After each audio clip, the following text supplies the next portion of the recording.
beautiful, blustery night in Northport, Florida. It is time for Braves baseball. The gang is all here at Cool Today Park for our first of two spring training telecasts as the defending Eastern Division champion Atlanta Braves host the Minnesota Twins here tonight in southwestern Florida. All your friends are here tonight. Chip Caray, Jeff Francoeur, great to be with you for our first telecast. Partner, it's been a long, cold winter for Braves fans everywhere, but I think everybody's really excited to get things started for real in a couple of weeks. And our first telecast, a busy one as usual. Yeah, and this wind, your hair's in mid-season form right now. But no, we're excited to be down here. It's going to be a lot of fun seeing this crew. We're going to get a chance tonight to talk to Brian Snitker, the Braves manager, fresh off his contract extension. Well-deserved, yeah, skinny guy in that locker room. We'll talk about it. We're going to get a sneak peek at Ian Anderson, get a chance to watch him tonight. Keep building off what happened last year when he came up and did just a phenomenal job for this team. And then the reigning NL MVP, Freddie Freeman's going to anchor this lineup this year in the third hole. And really, I think tonight you're getting a chance to see what that opening day lineup we think might look like come April 1st in Philadelphia. And that's only 13 days away, believe it or not. Opening day right around the corner. So is Braves baseball. We've got the Twins in town. The wind blowing straight out to right. Should be a lot of fun. And we'll be joined by Kelly Crawl. She's with us tonight in Northport, Florida. We'll have starting lineups and a whole lot of fun tonight right after the break. Park, where Ian Anderson takes the ball in his third start of the spring, and last time we saw the rookie, well, he was dealing on the biggest of stages. Anderson in postseason action, Braves fans, you remember this, a sub-1 ERA, 24 strikeouts in 18 2/3 innings, and establishing himself against the best in the National League. And I know it's early and a small sample size, but Ian appears to be carrying that right over into early spring. His last time out, 3 1/3 innings, he struck out 7 of the 14 batters he faced, and that was, meanwhile, just working on the curveball all of the second inning. And he said afterwards he knows what a big pitch that is going to be and weapon for him this year, guys, to have the success he wants to have. But that's what spring training's all about, isn't it, Chip, Frenchie? Fine-tuning those things before they get going here in a couple weeks. That and golf. But yes, it's going to be fun to watch him tonight. Well, it's going to be a lot of fun as Andrelton Simmons, former Brave, leads off for the Minnesota Twins. They signed him to a one-year deal, and we are underway at long last in Northport, Florida. Beautiful night. Wind is howling from the left field corner toward right. Might be a tough night for the right-hand hitters. As Ian pops his first strike of the night to even the count for Andrelton Simmons. Jeff, I thought Kelly made a great point. Ian Anderson and so many of these other young Brave starters really burst onto the scene in unexpected fashion, in that when you think of what the Braves rotation was to look like last July, that evaporated by August 10th. And these kids were thrust into these, shall we say, difficult roles and came through fantastically. As Simmons retired by Austin Riley. There's the first out as Andrelton Simmons leads off this starting lineup for their skipper Rocco Baldelli. Twins won the Central 2 years in a row, but have not advanced in postseason play. That's their goal in 2021. They're going to score a ton of runs. Josh Donaldson not playing tonight, but they've got Miguel Sano in his spot at third base and a couple of promising rookies, Alex Kirilloff and Brent Booker, in the bottom of the order. So I guess to finish Kelly's point, Jeff, what does Ian Anderson hope to or have to accomplish in the early days of this 2021 season? Well, you don't want him to do more, try to do more than he needs to do. He had a great run when he came up last year. You saw the numbers in the postseason. Now for him, it's more of just kind of, coming along, keep throwing your pitches, fine-tuning. You saw that, got another ground ball there, and that's what we saw from Ian last year. Relied on that fastball and changeup, and I think you'll see him, Chip, mix in the curveball a little more this year. Guys have seen him again now, so they're going to have a scouting report on Ian. Yeah, I was going to say, from a hitter standpoint, that's got to be an awfully difficult challenge when you faced this Braves team last year. You faced 2 or 3 guys you seldom saw, if at all, and you maybe see him once or twice. That's not going to be the case, assuming everybody stays healthy this year. No, but the good thing for him, he's got 3+ pitches, and now it's more of just fine-tuning. You see, he does a great job of elevating that fastball right there at 96, and he gets a lot of swing and misses up in the zone. Your favorite teams. Well, that's what made Ian Anderson so tough last year. Tons of strikeouts. And he has his first tonight. Jake Cave, the man that's retired, for the second quick out here in the first inning. And here's Mitch Garver, the Minnesota catcher. Garver, a 31 homer man 2 years ago, had some injury problems last season, slumped to 2 homers at a 167 mark.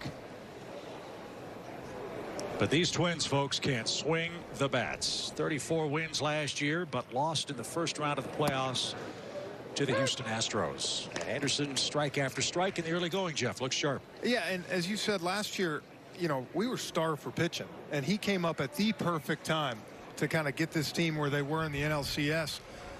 The good news for him this year is he's got some help with Charlie Morton, Drew Smiley coming aboard, Soroka. Mike hopefully is going to be healthy here. Probably sometime in May we might see him. So I think that's a good thing for Ian. You know, he's going to have high expectations, but you don't have to be the ace. Bouncing ball pulled foul by Mitch Garver. A ball and 2 strikes. And I didn't even mention Max Fried, right? who you know, potentially was the ace last year, and he's going to be, you know, 1 and 1A with, we're hoping, Mike Soroka. So to Kelly's point, Anderson working on his breaking ball in his last start. He's working on a 1-2-3 first inning tonight, and on a check swing, no swing, and Garver gets the second shot here. 2 balls, 2 strikes. You think about last spring, the Braves envisioned a starting rotation of Mike Soroka, Max Fried, Sean Newcomb, Mike Fultonevich, Felix Hernandez, and/or Cole Hamels. By the second week of August, Max Fried was the last man standing, and a very impressive first. Fastball blows away Garver. Couple of strikeouts for Ian Anderson. Braves country, you've waited all winter to see Ronald. Everybody just do what you do. On the berm in Northport, Florida, it is a breezy Friday night. As we head to the bottom of the first inning, the Braves, the defending Eastern Division champions in the National League, feature the 2nd highest batting average in the National League and the 2nd most runs scored for Brian Snitker. And what a treat it is to start the game with this fearsome 5-some. Acuna, Albies, Freeman, Ozuna, and Darno. What a way for the Braves to start the TV schedule for us tonight, partner. I think they lined it up nice for us for the night game. But look, we said it on the coming on TV tonight. You're looking probably at your opening day lineup right here. Take the DH out with Camargo, and to me, this is kind of what you're seeing. You know, spring training, usually a couple weeks left. This is how you start to do it. You start to play that lineup more often than not, and they're going to score a lot of runs this year. And Ronald Acuna Jr. certainly did that last year. 14 homers, a .250 average. He's hit a lot of home runs this spring. So he's beginning to heat up with the opening bell just 2 weeks away. And the first from Randy Dobnak is cut on and missed. Acuna didn't like that swing, didn't like the result. Yeah, Randy, 10 starts last year for Minnesota. You're going to see sinker at 92 and slider at 84 and the occasional changeup. Ground ball pitcher. And I would imagine that a guy like Dobnak was probably the happiest man in Minnesota when they went out and added Andrelton Simmons to the left side of an infield that already has Josh Donaldson. Yeah. Hit it anywhere out there, and we've seen him do it for a long time here in Atlanta. Twins shift on Acuna, and Dobnak missed outside. 2 balls and a strike. See the shadows wreaking a little havoc as we start at 6 o'clock. You're in Northport, Florida. Left side of the infield in shadows as Dobnak delivers, and Acuna fouls it off his right foot. 2 balls, 2 strikes. That's Rocco Baldelli, 2019 AL Manager of the Year. His Twins have won the AL Central the last 2 seasons. But believe it or not, they are 0 for their last 18 in playoff games. How does that happen? It's really amazing. And Acuna takes a high slider and is struck out. 1 up, 1 down. Ronald left shaking his head as Dobnak retires, the Braves leadoff man, to start the first. Now you see 4, 5 sinkers in a row and first off speed pitch. Not only was that might have been a little bit up, it might have been off the plate a little bit. How much does this guy's arm action cause problems for a hitter? Well, between that and the mustache, it's probably a little tough right now. He's got the Fu Manchu working. As Ozzie digs in, off-speed pitch out in front. And it's strike 1 of the Braves second baseman. I look for Ozzie to have a big year this year. Both he and Acuna got out of the gate very slowly last year. Both battled wrist problems. Both feeling good so far this spring. Well, I think the good news for Ozzie, so far in camp from the left side. He's done a great job this year. A little more discipline's got some hits. You know, he hit his first hit from the right side the other day, home run. But look, we know from the right side he's going to rake lefties. He's done his whole career. So for me to see him take that step from this side of the plate. And look, it goes without saying, when you look at the way the Braves lineup is constructed, we do not have a designated hitter in the National League this year. Getting Acuna and Albies on in front of Freeman and Ozuna, like they did so often last year, Jeff, is going to be hugely important. Absolutely. And I think a big reason, you know, Marcell came back to Atlanta too, obviously to win, but also how would you not want these three guys in front of you? Yes, sir. Off speed. Ozzy's down on strikes.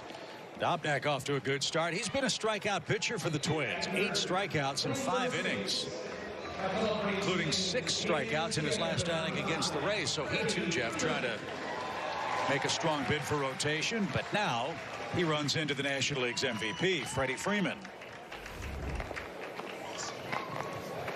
Look at those numbers from last year. What a year.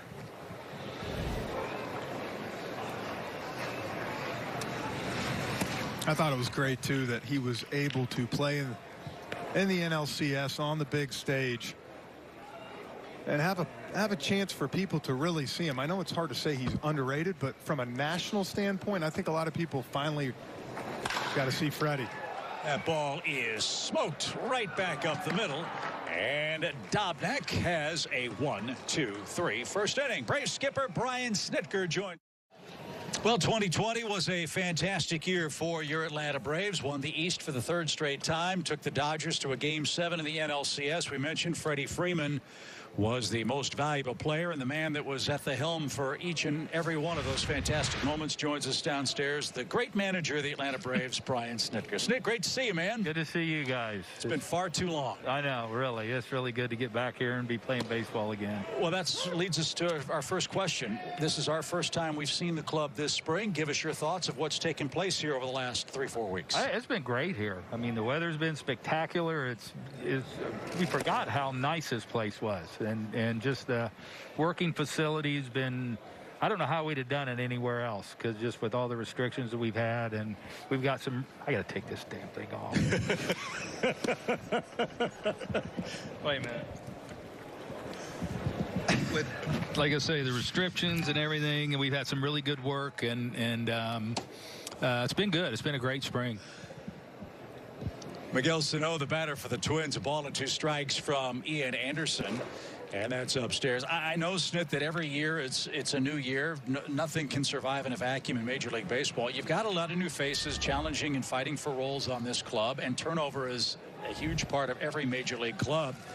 Give us your thoughts on how things stand with your bench, your bullpen in this crazy race for the 5th spot in starting rotation so far. Yeah, well, and we're still doing all the above. I mean, we're under 2 weeks. We've got some experienced guys in these bench roles that we're going to keep running them out there. We don't know we haven't been around these guys. I've seen them from afar. We played against them, but how they do now is how we're going to judge who we're going to take. That's you know, it's just the way it is. We've had some really good arms in the bullpen. I think it's going to be, you know, it was a really good bullpen last year. We lost some really key elements of it, but I like where we're at in our bullpen also. In that 5th spot, it's up to 2 or 3 guys, and again, we're going to take somebody with us. We're going to need them all. That's right. They're all going to be here before the year's over. We're going to need the help. It's just the way it is and the way it goes. But we have to start somewhere, you know, when you leave. Snit, you've been with this organization 4.5 decades. Change is certainly a huge part of something you have to accept, right? You have to grow with the game. With the protocols that exist now, that evaluation process has to be even more difficult for you all, in that you don't have split squad games. You don't have minor league games. How do you get enough time for guys to get a real good idea of what they are and, more importantly, what they aren't? Well, and you know what? That's tough, because you'd like to give them more starts. But first and foremost, I'm trying to get my guys ready, the guys that we know are going to be here. And it's probably some roles that some of these guys aren't accustomed to, but it's what we have for them. It's how we're going to have to evaluate them. So if they're going to do, you know, they're going to have to adjust too, and they're going to have to do well in order to get our attention. It's not the ideal thing probably for some of the individuals, but it's the way it is. So you know, I think we'll make good choices and just go from there. Snit, last year, obviously the offense just was on point all year, strength of the team. You know, I know we talked plenty last year how hard it was for you from a starting pitching standpoint. Obviously, a lot of injuries, not knowing who's going to start. And really, with Charlie Morton now and Drew Smiley, you know, this is kind of a strength of the team almost now. Yeah, and I feel we have good depth with some of the young guys. They're a year older. We had some young guys that made big starts for us, again, in a stretch, and in the NLCS, the playoffs, the whole thing, what they've experienced, I think, has got to lend to make them even stronger and have a better idea about what they're doing. And I think adding Charlie, who brings instant credibility to the situation, Drew, along with, with Ian, we're going to get Soroka back. It's not going to be long. I mean, I don't know exactly when, but I don't think he's going to be down for as long as we all thought. Snit, we'd love to chat some more, but Ian Anderson's awfully good, isn't he? Yeah, 6 up, 6 down. Especially when you can't see the ball. Congrats on the extension, Snit. Thank you. I appreciate it. Appreciate it. Scoreless game, bottom second. Zeros across for Randy Dobnak of the Twins and Ian Anderson for the Braves. Marcell Ozuna is going to lead things off for Atlanta. Your team has had a great year. When you have not one, not two, but maybe 3 guys that were candidates for the MVP, and you could have made, Jeff, a very strong case for Marcell Ozuna to win the National League's top award last year. Yeah, and that was honestly the one thing you were worried about with Freddie is maybe him taking some votes for him, honestly, late in the year. But what a great job he did last year, that protection. Donaldson the year before, and Ozuna. That's why I thought, honestly, getting him back was the biggest thing the Braves did this offseason, because they need that bat behind Freddie. A ball and a strike, and Ozuna pops it straight back and out of play. Well, it's great to have Marcell back in the Braves fold. It's also great to have one of the game's super people, one of the best smiles in the game, best first base coach in baseball. Eric Young is back in uniform, back with Brian Snitker and his staff this year. I want to know, EY, I know you took last season off because of the COVID protocols. Were you yelling and practicing your back call? Because that's got to be on point if Acuna's going to steal 40 or 50 bases this year. Well, Chip, before I answer your question, I just want to continue to hear you say all those good things about me.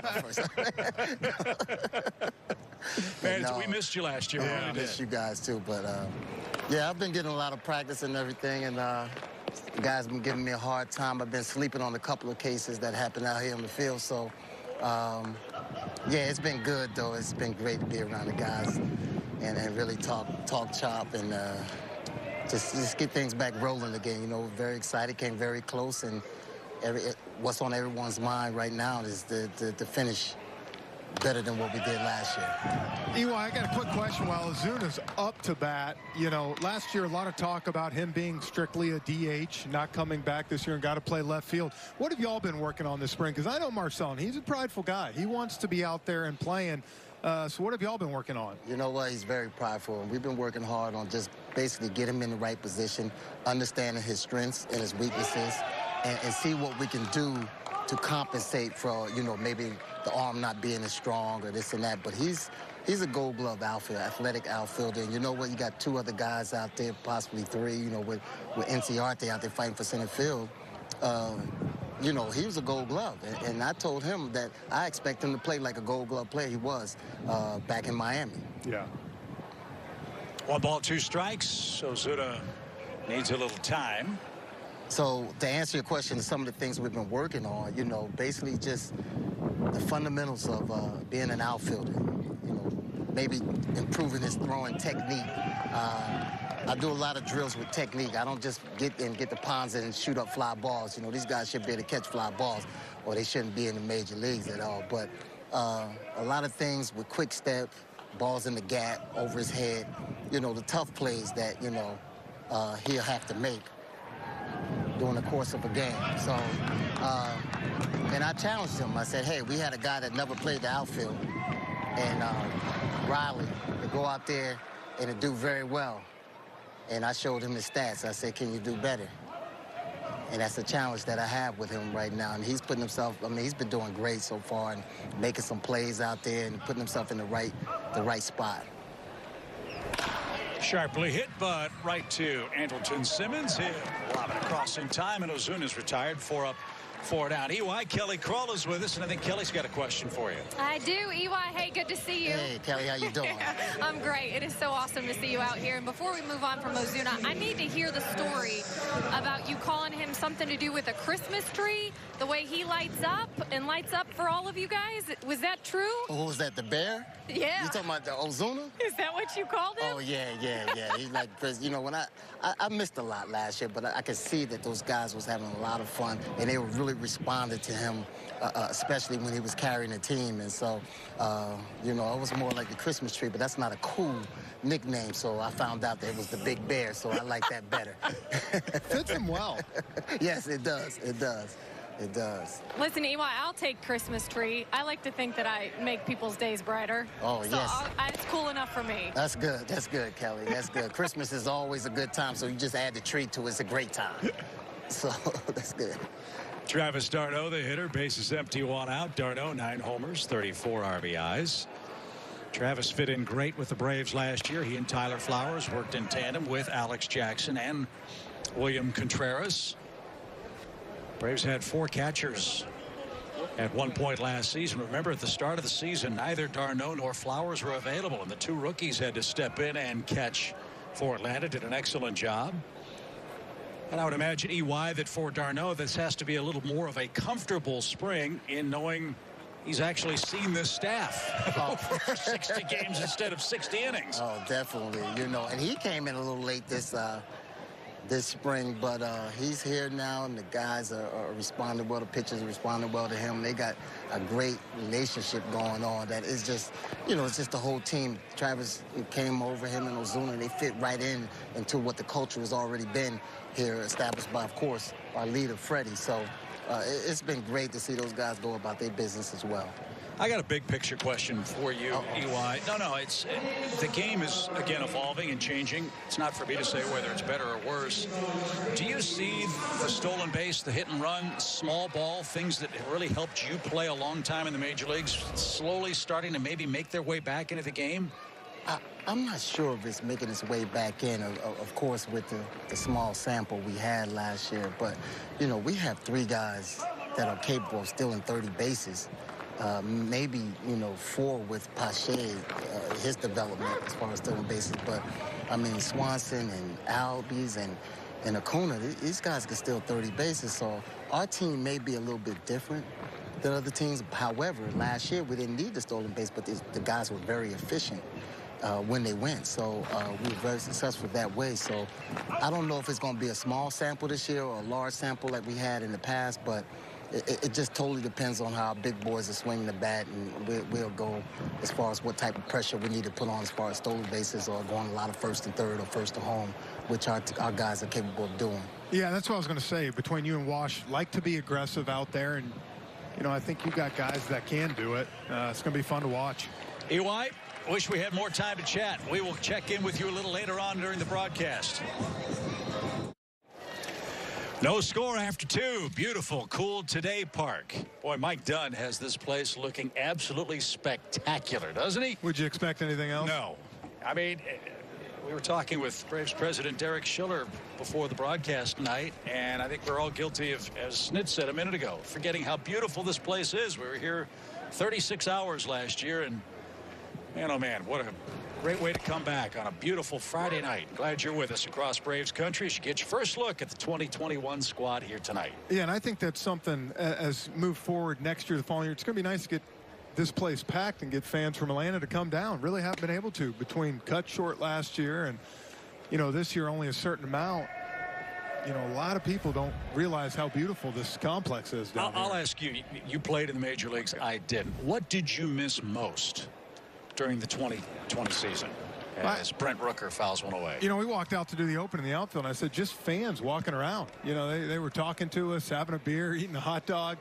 You know, seeing the smile. There's tons of kids here tonight. You know, that's what's fun about this is, and I know for the players to have some interaction, have people out there, you know, no matter how many people are allowed in, it's a big deal to have them back in the park. Look at that. I mean, what a great shot that encapsulates something we hope we'll all see more of in 2021 and beyond. that.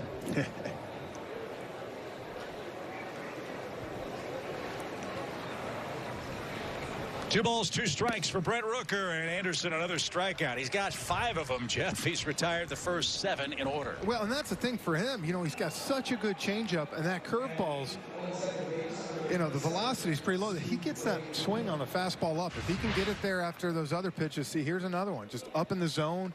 It looks good. Guys can't catch up. This is Tzu-Wei Lin, the Twins' second baseman. Formerly with the Red Sox. And that's in for a strike. That's the other thing about Anderson. 3 terrific pitches, Jeff. They all come out of the same slot, it appears, which I assume is a big reason why he's so effective. We said, when you're looking at him coming where he's at, that fastball's at 95, 96 up, and that changeup's 86, 87, and then you get that curveball. So he's got 3 pitches, like you said, that's deceiving and tough for hitters to decipher on. Good live fastball, and Lynn down 1 ball, 2 strikes. Opening day less than 2 weeks away. The Braves kick things off with the Phillies in Philadelphia on April 1st, and then the Braves home opener the 9th. And like here at Cool Today Park, we will be so excited to have fans with us at Truist Park. Braves will open up at 33% capacity for the first homestand. That will be evaluated on a homestand by homestand basis. And hopefully that will lead up to safe, secure, and packed houses by the time the Braves host the All-Star game in July. That would be nice. Lynn, 2-2 pitch, hammered foul, and down the right field line. We'll do it again with 1 out. I think one thing, too, for Ian, you asked me in the first inning what he needs to do to continue what he did last year. I think the great thing for him is his demeanor. Talking to Brian Snitker this spring, he said he's not the type of guy that a lot of guys come off that, what do I need to do better? And I think for him, it's, look, I just need to do the same thing I did, which is pound the strike zones, keep the ball down, and when you do elevate that fastball, he gets a swing and miss. So you really got to be tickled to death what you're seeing from him here tonight. Just missed the inside corner. That was close. Marvin Hudson calling balls and strikes, and the first deep count for Ian Anderson. It's 3-2.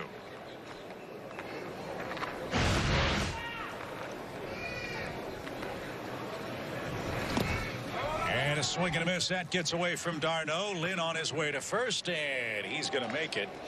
And that's the first Minnesota base runner. So credit Anderson with his 6th strikeout, but Lynn gets to first on the wild pitch. So Anderson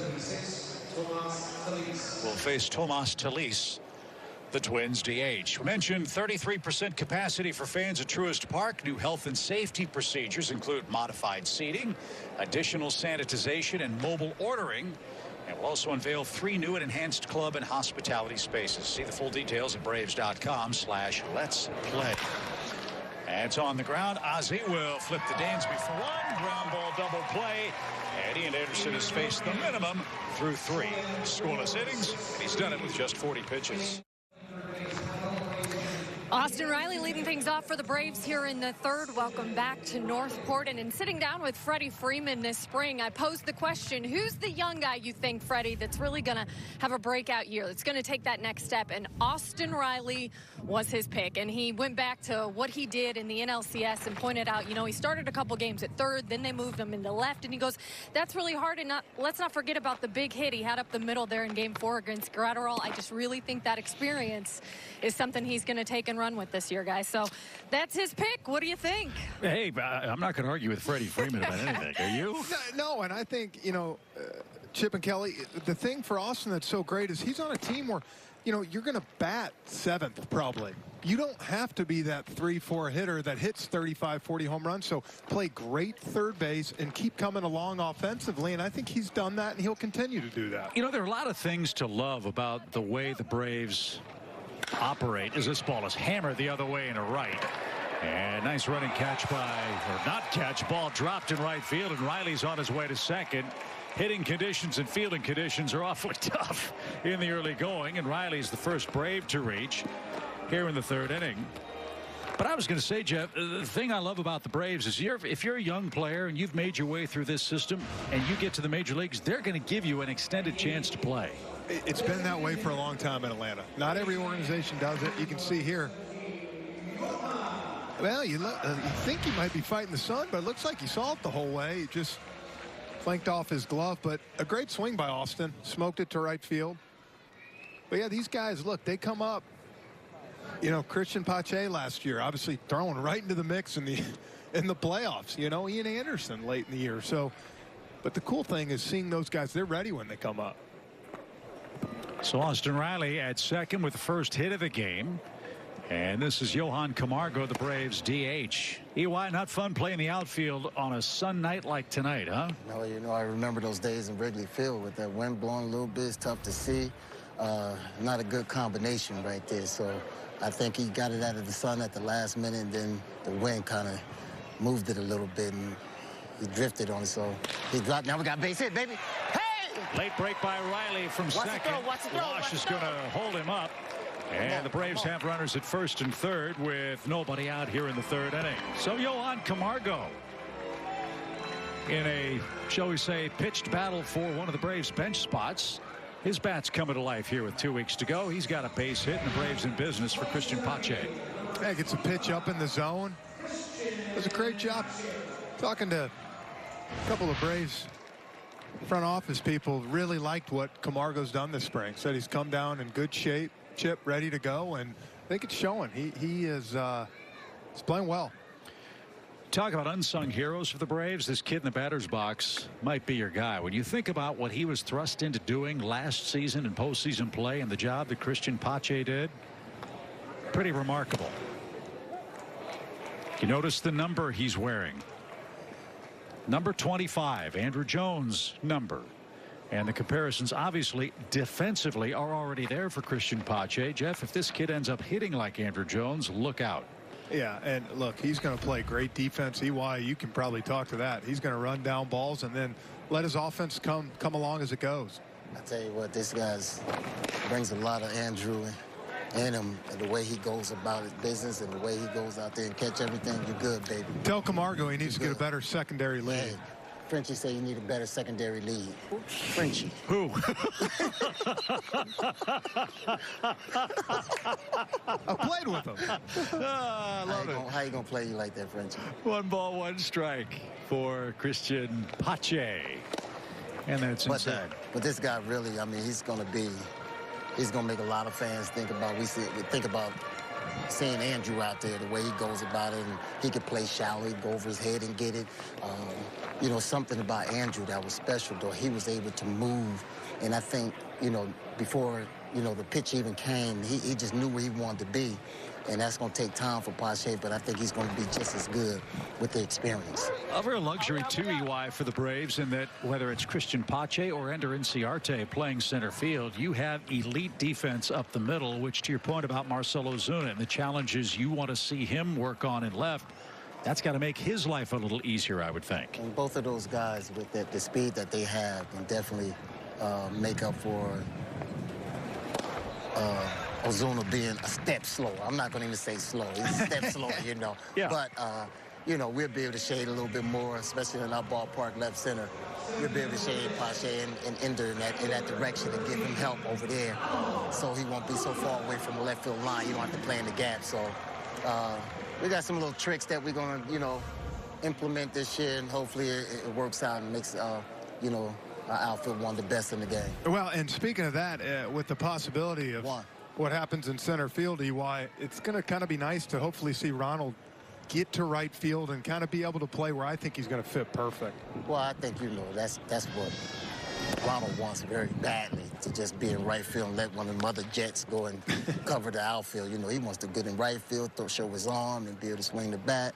You know, he don't want to think about covering all that ground in center. But if he has to, if we have to put him there, he's definitely willing. It's not like he's pouting or anything like that if he's got to go to center. So I don't think that it matters. But he makes us a stronger unit at times. But I think it's time for other two guys to take over that and be comfortable out there without giving away anything.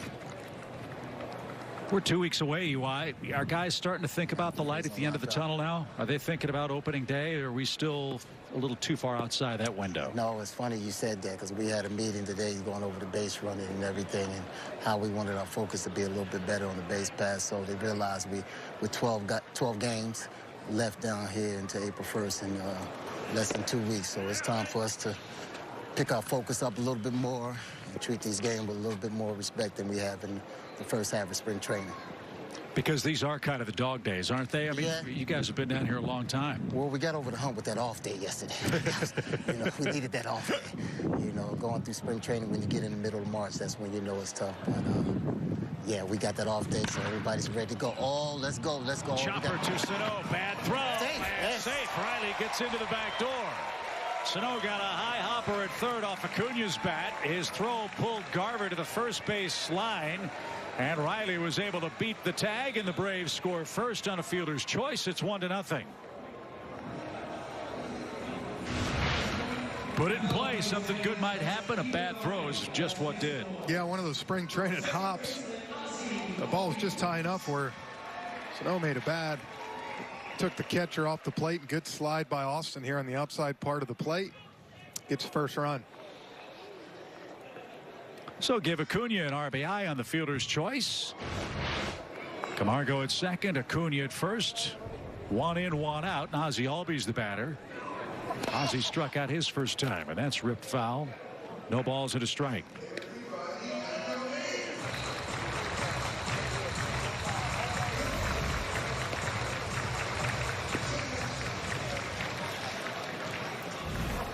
Strikeouts aplenty in the early going with the bright sunshine off the batter's eye in center field. Ian Anderson with 6 strikeouts. Garver's got 5, but the Braves have scored the first run of the game.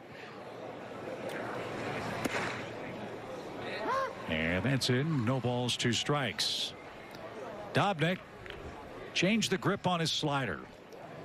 Trying to get more tilt, more action on it. Sinker slider guy, as Jeff pointed out earlier, one of the best ground ball pitchers in the American League last year. Yeah, actually led all of baseball last year, I think. 62% ground ball rate. But he's got, I don't want to say an uphill battle, but the Twins feel like they have a very crowded starting rotation.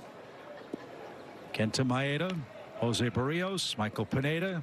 They brought in Jay Happ and Matt Shoemaker. And so Dobnak trying to sneak in as either the 5th guy or one of their swing pitchers. Long relief and a spot starter. And I think, Jeff, that's going to be the most fascinating thing to follow in this 2021 season. Coming off a 60-game schedule last year, how do major league teams handle a 162-game workload with their pitching staff? And I think that's where you heard Snit talking about the depth. You're going to need 7, 8 starters. He said there's plenty of times you might skip a start. You might throw 6 starters in a week to give a guy a break, because it is, your arm hasn't had that workload. This summer will be interesting to see if guys where they're at in July. 1-2 count.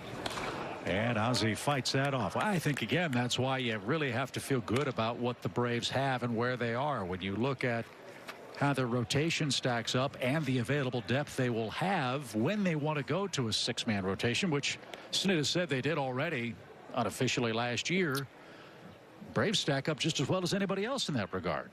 Yeah, 100%. And, the steps Bryce Wilson, Kyle Wright, to me, took late in the season. Hopefully that gave them the confidence to know they can do it at the highest level. Good battle here with Ozzie fouled away. A 92-mile-an-hour fastball. Dobnak pitch away from 50. And, EY, you can probably mention to this that, with a defense that we have, the infield and the outfield speed, you want to tell these pitchers, make the guys put the ball in play. If you get a strikeout, great, but pound the zone. Oh, definitely. That's one thing that I said, the first thing I said to the outfielders, what I'm saying? We want to make those 50-50 plays, take teams out of big innings because they're trying to, get a big hit or double, something like that. Let's roll, baby. Let's roll. To second. Lynn to Simmons. Still a strong arm. He beat it out. Good hustle by Ozzie Albies to avoid the double play. Good hustle, baby.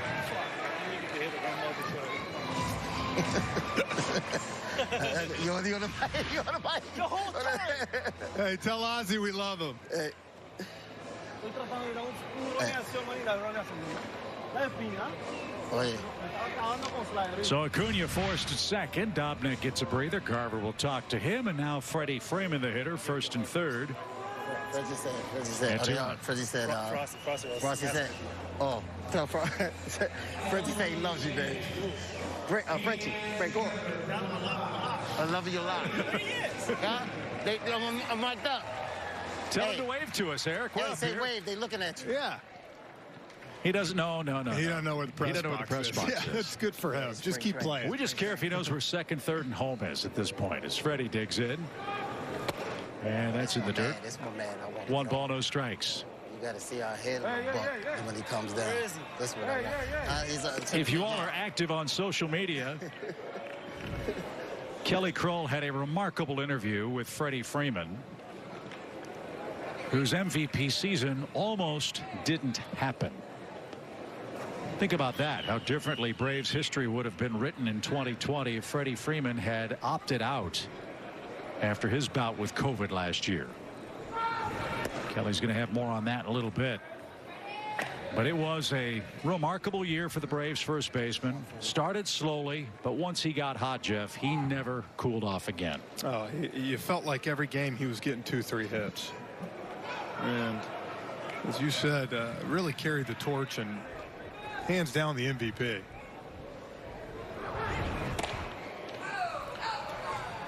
You know what? Look like they stand outside. So we got our wave. Kelly Kroll had a remarkable. Yeah, just keep knowing where the field is. That's all he needs to do. One of the most exciting players in baseball. 2 balls and a strike. Big lead for Ozzy with 2 outs. And a little chopper into the shift. Simmons gives way to Lynn. And the throw to first is in plenty of time. And the Braves cash in a 2-base error and a fielder's choice to score our first run tonight. Here we go, top of the 4th inning. Ian Anderson is rolling merrily along. Jeff, he's faced the minimum through 3 innings. He struck out 6 Minnesota Twins as he tunes up for the regular season. Anderson with 40 pitches. He'll face Andrelton Simmons in the top of the Minnesota Twins order with a 1-0 lead. And we're really thrilled to be joined with Alex Anthopoulos, Braves general manager, who's joining us by phone tonight from Northport.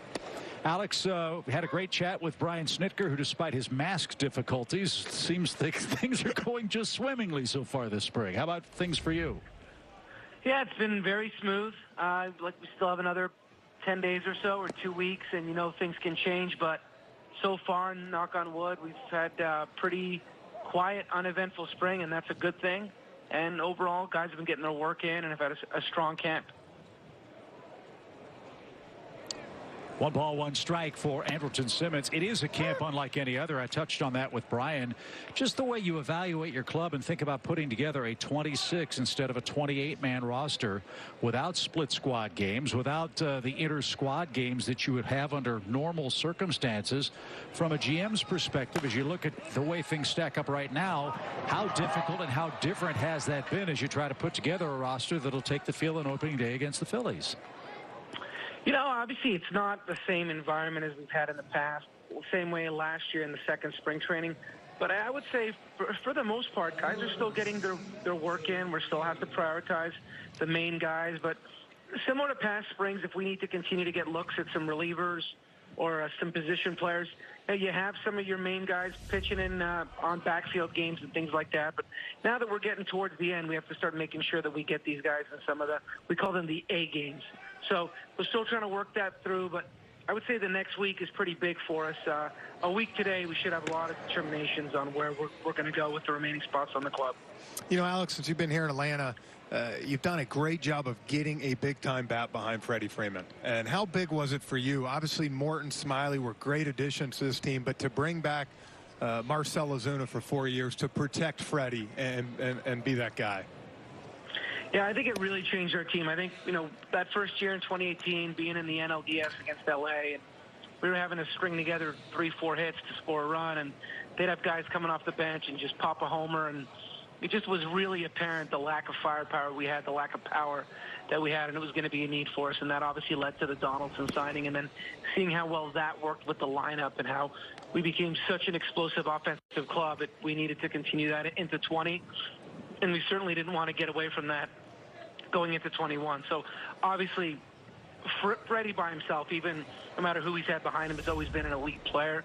But having Donaldson, having Ozuna, making the lineup complete and impactful really changed our club. So he was really a key guy. And then obviously what he brings day in and day out in the clubhouse as well is huge. As you know, Alex, the oldest adage in baseball, you can never have too much pitching. That was really apparent for the Braves last year. After the first week of August, you were down to one of your expected starting five. The signings of Smiley and Charlie Morton. Talk about the impact those two guys you think you'll have for 162 games this year. Yeah, I mean, there's no doubt. The way the rotation lined up during the season last year, it was scary, and we got through it, and we peaked at the right time. Bryce Wilson took down some starts right at the end. At 2 or 3 in a row, he did a nice job. Kyle Wright the same way. And then obviously Ian Anderson, when he came in, was pretty much good the entire way through the playoffs. But knowing that we're relying on these guys for 6 months now and not want to be in that position to have to scramble at the trade deadline or having to rely on an Ian Anderson type of player come up and be impactful, that was definitely at the front of our mind. So to get 2 frontline starters in our mind, and we think Smiley obviously hasn't been that guy, but his stuff is elite. It's swing and miss.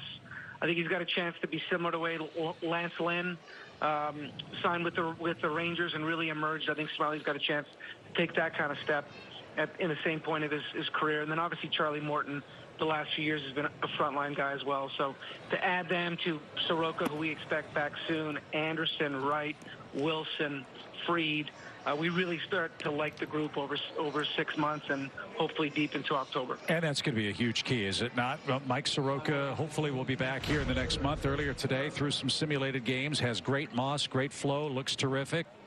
I guess the next step for him is fielding his position, running the bases, right, Alex? Yeah, and he's been doing a lot of things. He's getting really close. We're going to have him, right now we're going to have him potentially throw a game right at the end of camp. It's not 100%, but that's something we've talked about. But, right now it could be mid-April that we could see him. I don't want to, guarantee that or anything like that at all, but he's doing that well. So, again, if it ends up being a little bit beyond that and so on, so be it. We're going to make sure we do the right thing for him long term. But he's really passed every step and every test that he's really had to have, and he's getting really close. And in a season, Alex, where I think everybody in the industry is wondering about pitcher workload coming off a 60-game schedule to a full 162 games, getting a guy like Mike Soroka to plug into your rotation will help, I would assume, lessen that strain that everybody worries about their staff having. Yeah, no doubt. I mean, I remember as a young GM and even as an AGM, a lot of times you have those off days and you skip your guy in the rotation that had the 5 spot, and you just have those 4 guys rolling. Since I've been here, we've really made sure to take advantage of those off days, and we don't skip guys' turns. We give everybody rest when they can get it. We've put in a 6 starter for spot starts when we've had to try to create an off day as well. So Soroka to be back and hopefully have 5 starters that we feel pretty good about. That's also going to really have an impact on the bullpen. So even though we've lost a bunch of really good relievers in the bullpen, we had guys like Tyler Matzik and so on having to throw the 4th inning at times, or even right in those innings where now some of these starters hopefully will take up those innings for us, and then the stress on the bullpen won't be as bad. And Alex, speaking of bullpen, I think fans know the Will Smith, Chris Martin, Matzik, Mentor. Who are some of the names at camp that's really surprised you and kind of stood out as guys that could maybe make the team? Yeah, I mean, right now we've all seen Noah a ton, and he's competing for a spot in the rotation. But, guys like Bryce Wilson and Kyle Wright, if they don't make the rotation, I don't see them being in the bullpen. Whereas Noah, his stuff looks great. The velocity and the out-pitch slider is certainly there, and he's looked really good. So he could absolutely be an impact arm out of the pen for us. Guys like C.J. Edwards and Nate Jones, they're coming into camp trying to compete for a spot as well. Webb obviously really came on again at the end of 2020, so he's competing for a spot. So we have some options there and some depth, but I think getting someone like Will Smith back, even though he pitched, he was not the same guy, and clearly, it took him a while to get going. So I would really expect him to have a great year. He's had a great camp so far, and his stuff looks great. I wanted to ask you, too, about your extra players. With no DH in the National League, Alex, your bench takes on traditional importance in our league. You've got Jake Lamb, you've got Pablo Sandoval, you've got Johan Camargo, Adriana, Adrianza. I'm not even going to try to say sorry, it's spring training for the announcers, too. I mean, you've got a pitched battle for some of those extra spots, don't you? Yeah, no doubt. We brought a lot of guys in, and it's tough because they've all had very good careers, and you don't want to put too much stock in spring training performances. They're not playing every day. They're getting 2 at-bats here and there, competition, game planning. But at the same time, you don't have a lot to go off of. So it's the toughest evaluation to make. I've seen it where guys have bad springs, and obviously then the year starts and they have great years. So Matt Joyce is a great example. He was cut loose by 2 teams that same spring. He started with the Indians, ended up with the Giants, and then he ended spring training with the Braves and had a great year for us. But it's just an example of it. It's tough to make these calls. So that one's going to come down to the wire for us, and we're going to meet on it quite a bit. But we have about a week left to make a call on some of those guys, and hopefully we pick the right guys. And as you know, just because you pick your 26-man roster, 3 or 4 days later, it's going to change, right? Those aren't, that situation isn't static in Major League Baseball. No doubt. And I think that's, everyone talks about making the team opening day roster. But when you really take a step back, what we're trying to do is build the best roster for 6 months. And that's where you're having sometimes tough decisions where it's close and there's a tie and you have a guy who's out of options and a guy that has options that we could send down to the minor leagues without having to expose that player to waivers. We'll likely try to keep as much depth as we can and keep as many bodies as we can because we know, like you said, guys are going to get hurt. Things are going to change. And you do not want to be short on players a month or 2 months into the season. It's very hard in season to try to go get guys just from a depth standpoint because teams will tell you the same thing. They don't want to lose their depth. So you always lean when it gets close to being able to keep as many guys as you can because you need a big group to get through the year. I think the last game the Braves played in the playoffs was October the 19th. You came so close against the LA Dodgers. How much was that experience a motivating factor for you and for this organization coming into 2021? Yeah, I mean, it certainly was. You try to forget it. I remember driving back with my family, and it was a long drive back, about 11 hours or so. And, you try to put it behind you and move on, and then be sitting sometimes at night eating dinner, and my daughter or son, like John and Julia, would say, "Yeah, I can't believe we lost that series." And then you're reminded, and it all comes back. So, and they're only 10 and 8. So gotta love those family dinners. Yeah, exactly. So, look, there's no doubt we had a team capable of winning the World Series. Obviously, we didn't get it done, but that's why the fans tune in. That's why everyone that loves and follows this team so strongly. We're trying to get back there and win it for the South. So, no doubt that's certainly going to be the goal, and we think we have a really good shot. Alex, we appreciate your efforts this offseason. Can't wait to see opening day. Thanks so much for your time tonight. All right, guys, really enjoyed it. And he's a really bright guy, and he's really a student of the game, and he brings that confidence to our team and a little edge. I feel comfortable here, the coaching staff, and my teammates. We have an amazing year last year. We've been close, so I decided to come back. In the clubhouse, on the field, off the field, he's the same guy. Enjoyable, we have fun around him, he brings energy, so we are really happy that he stayed with us. Yeah, that was one of the enduring signs we saw last year, Jeff. The mix-it-up symbol that Marcell Ozuna brought, the energy, the camaraderie, things that we weren't privy to because of the COVID protocols, but things that everybody in this ball club talked about. Not just what he did on the field, but his presence off. He fit great in this clubhouse, and I'm so glad he's back. I finished that year in St. Louis, had a great year, didn't get the contract he was looking for. Alex brought him over on that one-year deal, and you could tell how comfortable he was. We heard him say last year, playing for Snit, playing with Ronald and Ozzie and Freddie. So to have him for 4 more years, you can see he's comfortable, and I imagine he's going to pick up right where he left off. Talked about all year last year, the protection factor for Freddie Freeman. First Josh Donaldson on the one-year deal. Ozuna last year. From a hitter's standpoint, that protection, what is an opposing pitcher to do with Freddie Freeman, knowing that a guy like Ozuna's in the batter's box? Well, I thought Alex said it best. Freddie's going to put up numbers no matter what. He's a superstar. you know, what it does having guys like Marcell is it lengthens your lineup. You know, all of a sudden a guy that was maybe hitting fourth now is hitting sixth. And, you know, in this day and age where baseball's gone, you got to have 7, 8 guys that have the ability to drive the ball and hit home runs. And that's what this offense does. Yeah, Ozuna last year, 3 points lower in his batting average than Freeman, 338. 18 homers, 56 RBIs. And that ball's lashed into the spacious foul ground and left here at Cool Today Park. 2 balls, 2 strikes. Again, this man could have been the most valuable player in the National League. That's the kind of season he had for Atlanta, serving mostly as the team's DH. And I think you saw the way he smiled and had fun. He was comfortable here. You saw that in Florida, and then they kind of tore things down. He was one of the last guys left. And just got the feeling in St. Louis, he never got comfortable and was able to be himself. And, boy, he did last year. On the ground to Andrelton Simmons. And his throw on the money. 1 up, 1 down. Ozuna's grounded out twice. And he's 0 for 2. Well, it's great to see Andrelton Simmons.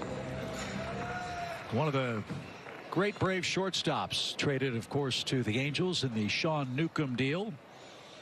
Simmons, one of a bevy of shortstops that was on the market this year. And Simmons got a 1-year, $10 million deal with the Minnesota Twins. Dobnik is done after 61 pitches. An unearned run is all he's allowed with 5, count them, 5 strikeouts. 1-0 Atlanta, bottom of the 4th.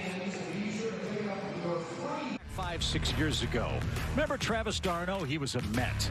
And in back-to-back series, if memory serves, Simmons robbed d'Arnaud not once, but twice on nearly identical bang-bang plays at first base. And d'Arnaud's expression was just disbelief. Like, are you kidding me? He makes it so effortless. He's one of the rare shortstops that, you know, can make that play consistently. So much fun to watch. Hard to believe Andrelton's 31 years old now.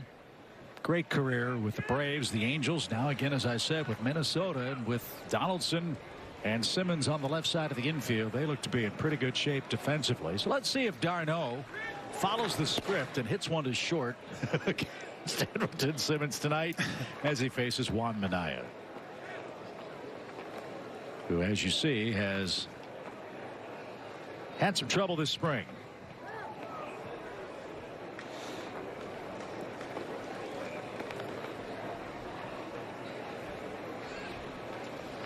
d'Arnaud struck out his first time. And Minaya blazes one inside to the Braves catcher. 2 balls, no strikes. Pretty clean game so far. Just 1 hit. Minaya, non-roster player, was at the alternate training site for the Twins last year. Did not see any big league action. Last appeared in the show in 2019 with the White Sox. You saw those numbers for d'Arnaud last year, 321, 9 home runs. Whoever's going to be that backup catcher, Chip, is going to get some playing time because you got to protect Travis's legs. He had such a good year last year. We talked about his approach, how good he was going to right center. Remember that one game? He credited Freddie Freeman for watching him. It's going to be important for whoever that backup catcher is. He's going to get some time. Did he go? Apparently not. That is ball 4, and d'Arnaud's aboard with a 1-out walk here in the Atlanta 4th. 1-0 Braves. Fox Sports South and Southeast are changing. Valley Sports South and Valley Sports Southeast will be the new networks of your favorite teams starting March 31st. Can't wait for that. Can't wait for opening day, April 1st, when the Braves visit the Phillies at Citizens Bank Park. Here's Dansby Swanson. He, too, a strikeout victim his first time up. Dansby had a breakout year last year. Drove in 35 runs, hit 10 homers, Jeff. And Minaya misses downstairs. 1 ball, no strikes. Yeah, we talked about it numerous times last year, but Dansby's at his best when he stays up the middle, goes the other way. He's got great power to that right center gap. Majority of his home runs last year were to that right center gap. And as you know, if you try to sneak a fastball by him on the inside corner, you're asking for trouble. And that's the great thing for him. He almost doesn't even need to worry about that because that's his pitch. He's quick in there. So see that ball out over the plate. And if it is in, he's going to adjust on his own. Right now, Manaea has no idea where the ball's going. 2 balls, no strikes. That might have been problematic in the first couple of innings with the bright sunshine in straightaway center. The shadows now creeping out toward that batter's eye in right center. As we're at 7:15 Eastern time tonight. Here's a strike. 3 balls and a strike. Dansby taken all the way. Perfect night for baseball. Not a cloud in the sky in Northport. Our first 2 telecasts live from Southwest Florida. We'll be back with you tomorrow afternoon at 1 o'clock with the Red Sox. And ball 4, back-to-back walks. Manaea in some trouble in the 4th inning as the Braves try to extend a 1-0 lead, and Austin Riley coming up, but first a mound visit.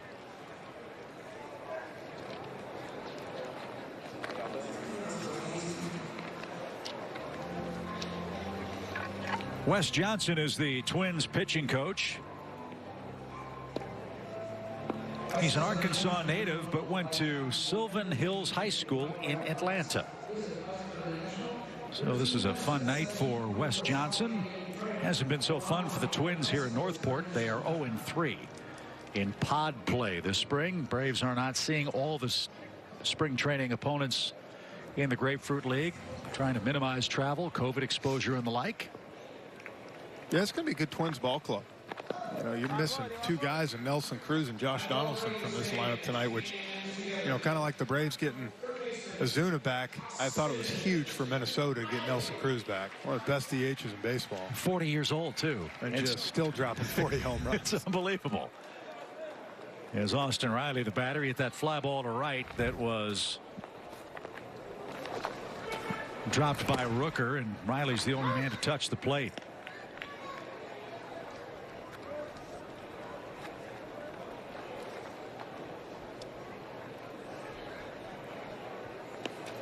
As I said earlier, the fun thing about this Braves team, they give their young players a chance to see game action. And it looks like, at least on paper, that Riley's going to be the opening day 3rd baseman for Atlanta. Can he make consistent enough contact? He's a very good defender. But can he put the ball in play? We'll find out. As that slider's off the plate. 2 balls and a strike. I think that's important for him from a confidence standpoint, knowing, okay, I'm going to play 3rd base every day. You know, he's been left field, then 3rd, then he, you know, didn't play a little bit late in 19. So hopefully he's finally getting relaxed a little bit. Late swing off the screen. 2 balls, 2 strikes.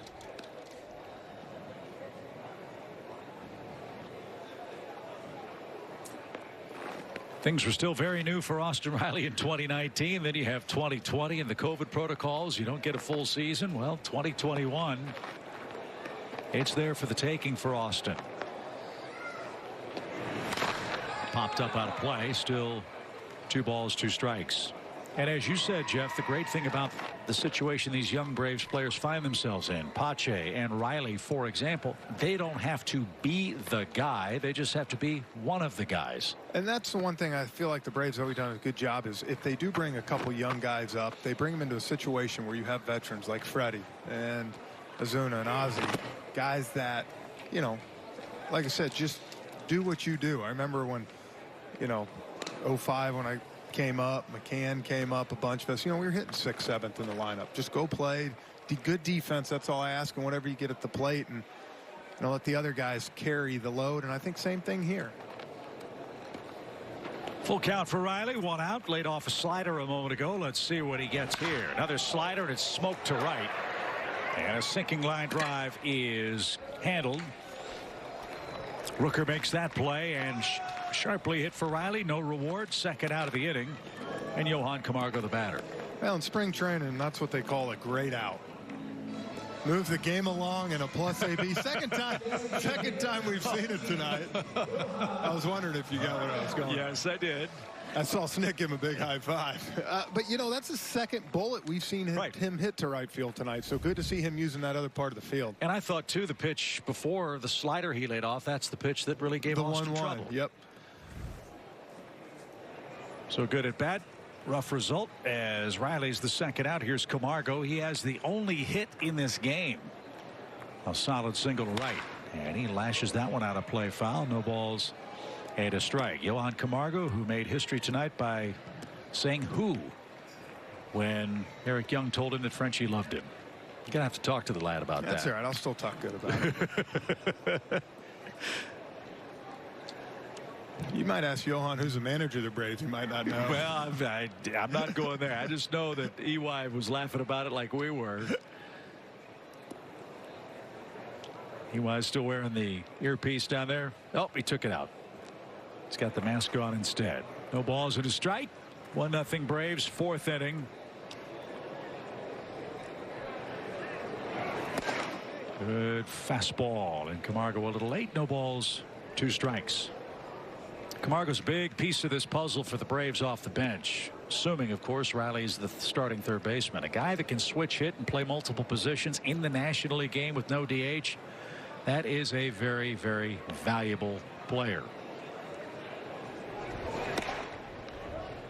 And we've seen Camargo come up with a couple of handfuls of very big hits, line drive home runs, especially from this side at Truist Park. Yeah, and if you get him going on a nice little streak, you know, it's a good time. You can play him 3-4 days a week. Move him around, get third base, get Dansby, break it short.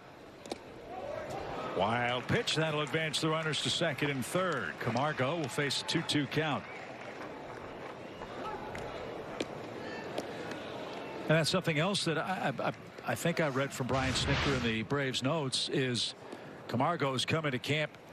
Well, look, it's a cliche, but he's coming to camp a lot trimmer than we've seen in years past, and that's allowed him to be much more comfortable defensively at shortstop. Well, and, you know, last couple of years we've had Hideni Echeverria to play short. Right now, you know, if Dansby goes out, Johan's got to be that guy to play short. So I think they kind of challenged him, and he's answered the bell, and it looks in great shape.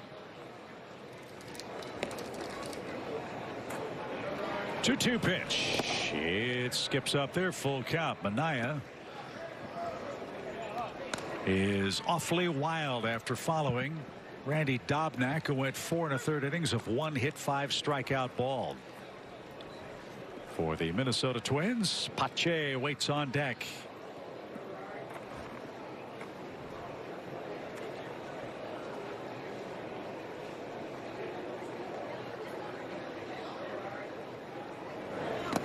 And a swing and a miss, ball in the dirt. Garver smothers that, fires to first, and that will retire the side. Braves threaten, fail to add to a 1-0 lead. It's the Twins, it's the Braves from Northport.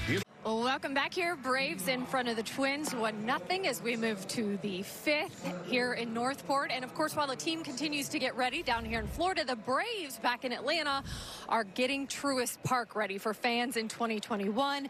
And that includes socially distancing pods where their groups will be separated so you can feel safe while you're sitting at the ballpark. Masks will also be required inside Truist Park at all times except when actively eating or drinking, and the Braves will clean, sanitize, and disinfect all surfaces before, during, and after each game. And guys, I know we all have kind of gotten used to carrying the hand sanitizer around with us, but if you happen to forget, there is nearly 200 hand sanitizing stations that would be placed throughout the ballpark. So they're certainly doing a lot of work to have fans feel safe when they come back to the ballpark.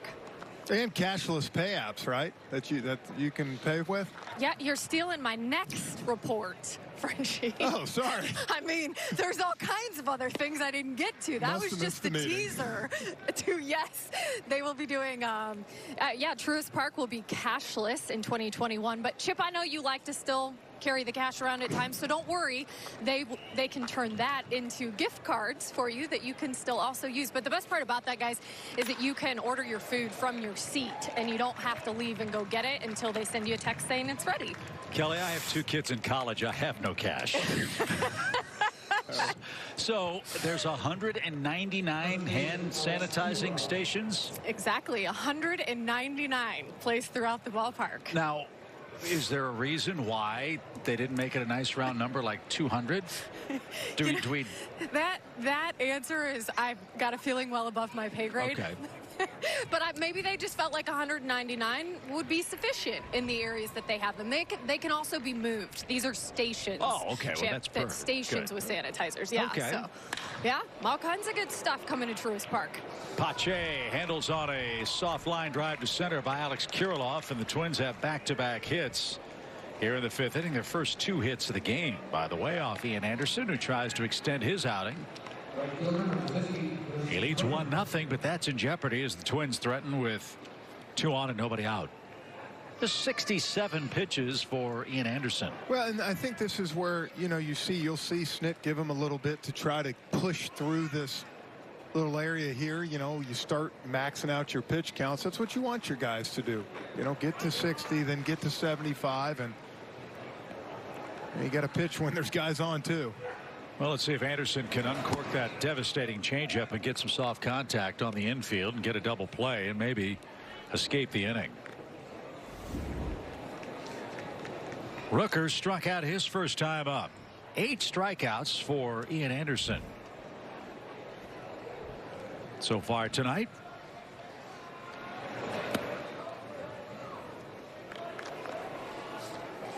Twins had a couple of base runners last inning. And E1 and a walk. Then Anderson struck out the final 2 hitters of that frame. Back-to-back hits begin the 5th inning for Minnesota here. 69 pitches for Anderson. And a 2-0 count for Brent Rooker. Twins really feel highly about this young man. Rooker out of Mississippi State. #1 pick back in 2017. Baseball America rates this guy their 12th best prospect. Was the SEC Player of the Year at Mississippi State. And this ball is hammered toward the gap in left center. Ozuna going back. That one high off the wall. Streaking around third is Byron Buxton. Stopping at third is Kirilloff. And Rooker on cue doubles off the left center field wall to tie the game at 1 apiece. That ball was hit. You see the power. He hit that with the wind blowing in off left field. Got a 2-0 changeup that he took. And got a fastball up right there. Right off the yellow line. Another biscuit for breakfast. It would have been a 3-run homer. And Byron Buxton, he thought it was gone, I think. And then when he saw it ricochet off the wall, Buxton with those long legs was able to streak around third and score without a play. So Tsue Lin, second and third, nobody out. 3 straight Minnesota hits as things even at a run apiece. And Lin takes a strike. Now look, as much as you love to win all the time in spring training, these are great opportunities for Ian here to try to battle out of this. You only give up 1 right here. Keep it to 2-1 and get out and get your team back in it. That's what Rick Kranitz and the staff want to see. Swing and a miss. Still good life on the fastball. That one had some movement. Down and away from Lin. No balls, 2 strikes.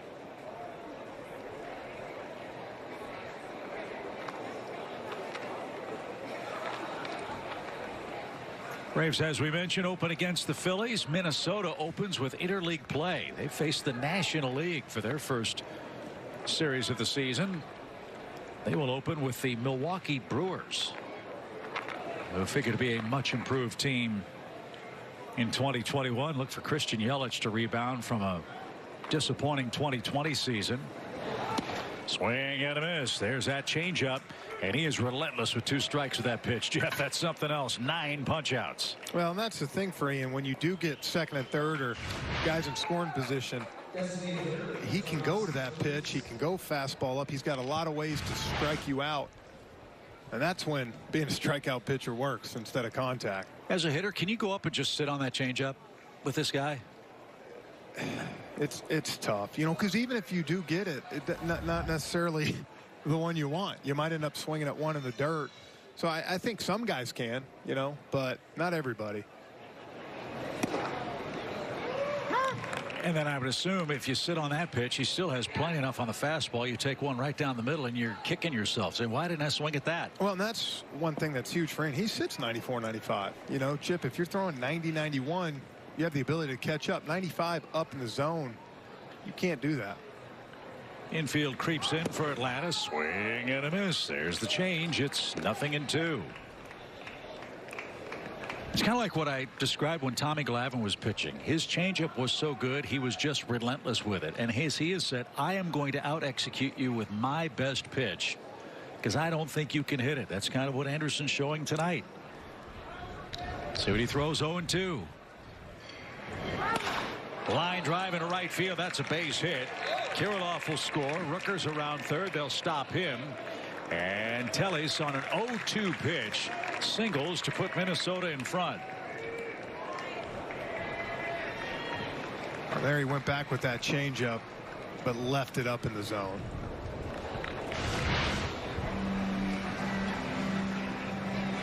So Ian Anderson had one rough inning. It was the 5th inning tonight. 2 runs on 4 hits. Brian Snitker's on his way out. Anderson with 77 pitches will depart with Minnesota in front 2-1 with runners at first and third. But 9 strikeouts, the highlight for Ian Anderson tonight. We hope to talk to him about his start in just a moment.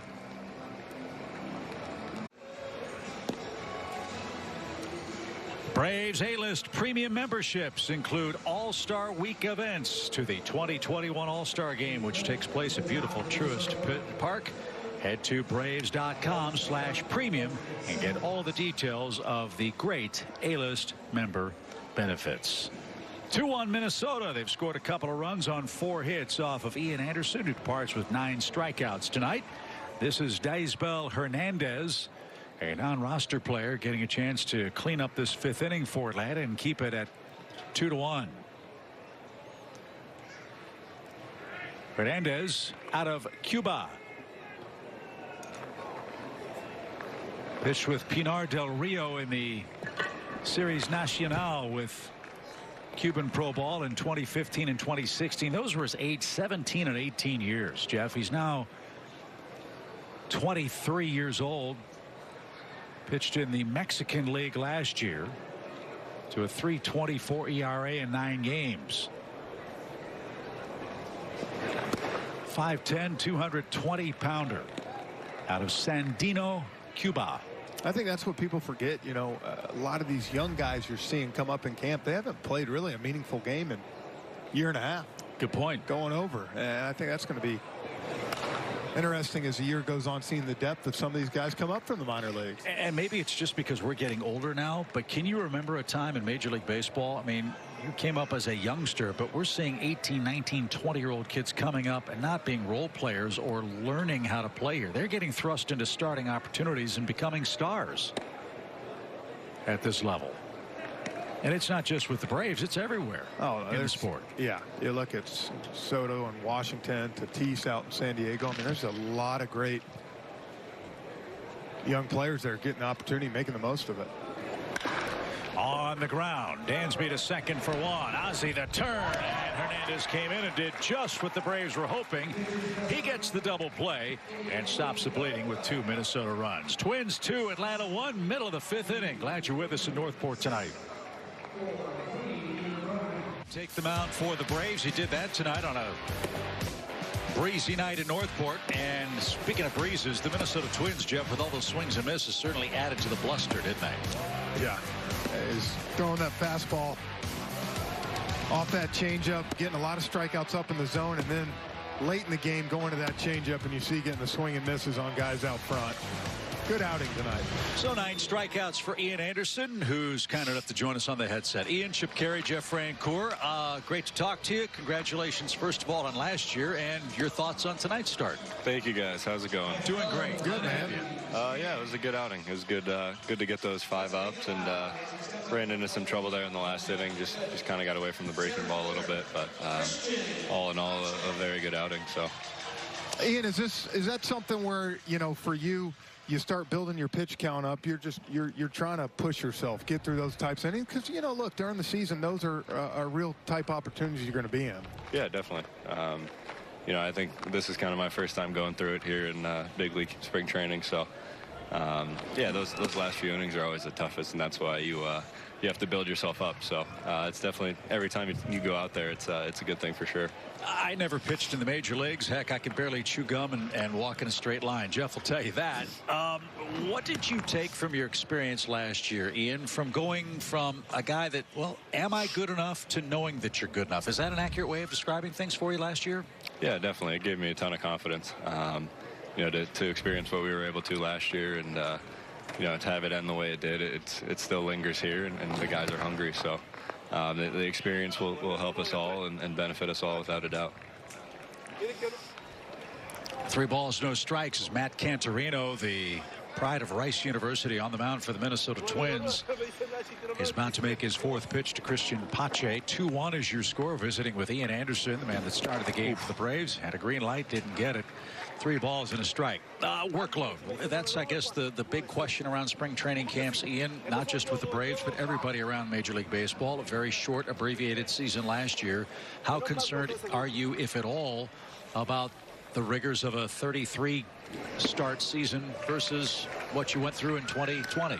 Yeah, no, it's going to be different. It's going to be new, and I'm looking forward to the challenge. I think one of the funny things is, maybe not funny, but everyone came into camp looking really good. I think there was not a ton to do in the off season, and everyone put the pedal down, and everyone came into camp looking really good, and I think that's going to help this team and in the long run. Hey, Ian, it's Kelly Crawl. Good to talk to you. Yeah, good Last to talk to you. time I was chatting with you, you were joking about the roommate, Mike Soroka.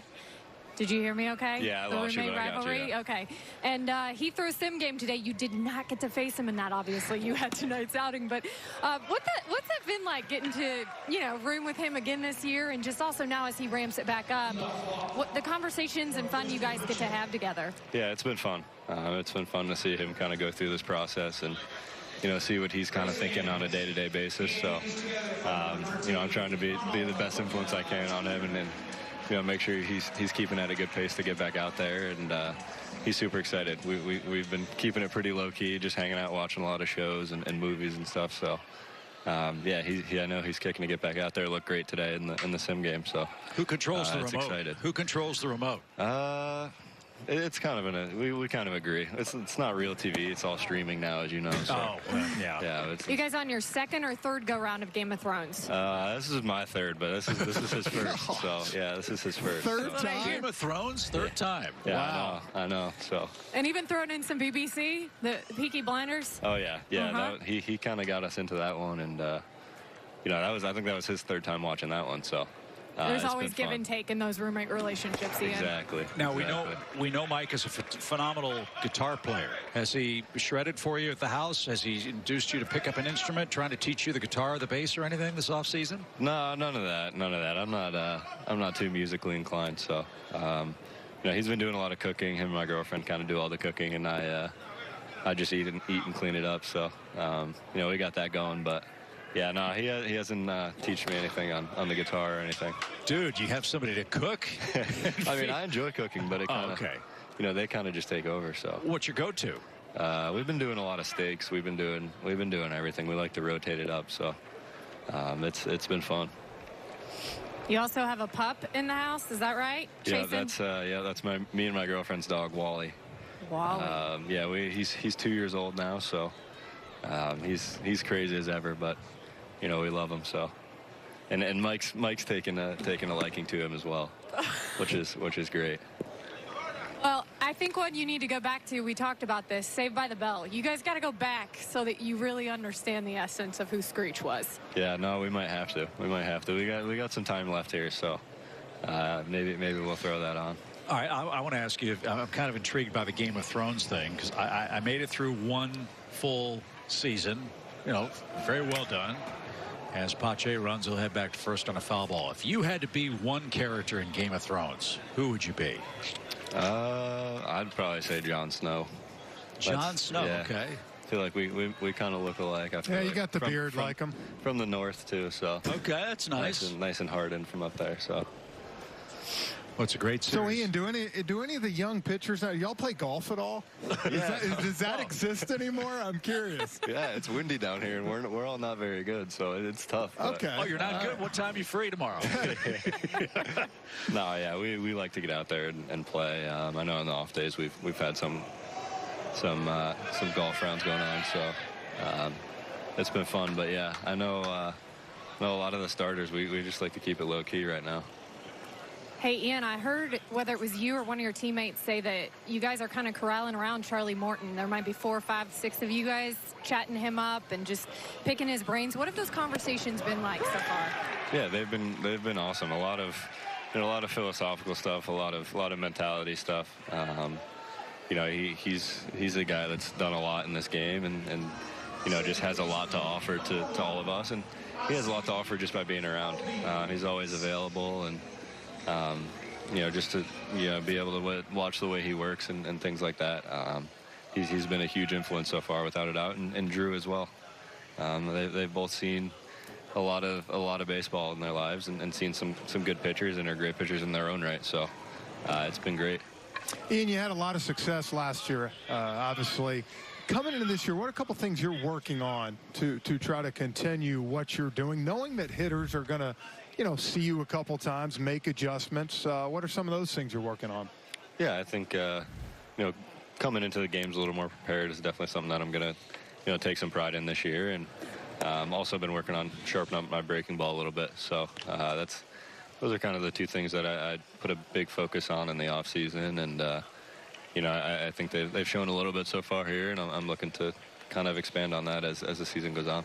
I want to go back to August 26th last year. You knew where the Braves were, all the injuries and ineffectiveness they had in their starting rotation. Your big league debut against the Yankees, the big bad New York Yankees. As you sit back, have you had a chance to go back and watch that game? Have you sat back and looked at the scorecard and relived that game pitch by pitch? And if so, what did you take from that? Yeah, it's you know, I was super proud. I think that's the one thing. And it was, you know, it was everything I expected, you know, coming up, and, you know, everyone treated me so well and felt so welcome here. And I think that's part of the reason why we've had so much success. You know, I think the other thing was, you know, I didn't try to do too much. Just tried to go out there and throw the best game I could and, you know, help the team win. And that's kind of what happened. And that's kind of the mindset I took into the games going forward. Ian, you know, it's part of our job these days to follow your Twitter account as well. And I got to see the tweet you had for Kevin Herter, your boy, Red Velvet. And we're showing a picture right now on the broadcast of the two of you in high school playing baseball. And what a year he's having, though, too, you know. Yeah, I think they've won 7 straight, right? They have, so you're still following it down here. They're well, yeah. I know they changed coaches, and I think they're playing pretty well right now, so that's exciting. Well, he was a heck of a baseball player then too, huh? Yeah, no, he was good. His dad was one of you know, me and my brother's coaches growing up, and my dad as well. So we have a great relationship. Well, I know he's certainly proud of what you're doing as well, so we had to show some love both ways. Absolutely. Well, Ian, great job tonight. We look forward to a time when the COVID protocols will not be what they are. We can come down and introduce ourselves face to face and actually meet you and not just watch you pitch and comment on that. Really appreciate your time. Good luck. Congratulations on a great start to your career, and can't wait to get started on April Fool's Day. Yep. Thank you, guys. Okay, Ian, thanks so much. Ian Anderson, tonight's starter for the Braves, kind enough to join us as the Braves bring Freddie Freeman to the plate with a chance to get the game tied, or he could put him in front. Lights are on. It's gotten dark here in Northport. Chance for Freddie Freeman to improve on an 0-for-2 night. But he bats for 2 outs.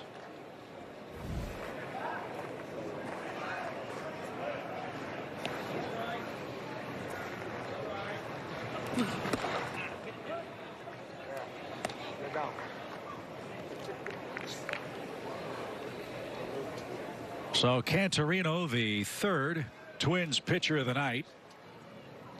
Second round pick out of Rice 2 years ago, as I said. Yeah, you can see the live arm he's got too, striking out Ronald and Ozzie. Well, for this young man trying to advanced to the twin system. Already a pretty interesting inning. He struck out Ronald Acuna, struck out Ozzie Albies, and now he's got the reigning most valuable player in the National League, Freddie Freeman, standing up with a chance to tie the game or turn things into the Braves' favor. These are the kinds of outings that I'm sure stick in the minds of opposing managers, and certainly these numbers are in the minds of Rocco Baldelli and the Braves heading into 2021. I remember the last 7-10 days of the season last year, there was a lot of debate. They're showing different numbers, and I remember as we got close and showed these, I said, how is he not the MVP? And not to mention playing Gold Glove first base. Right. Defense. And that at bat is one reason why I think he won the MVP. Freddie Freeman's not going to expand his strike zone. He will take what they give you. He's not afraid to take his walks and let the guys behind him do damage too. Yeah, and that's where you get tickled to death, and he reminds you so much of Chipper.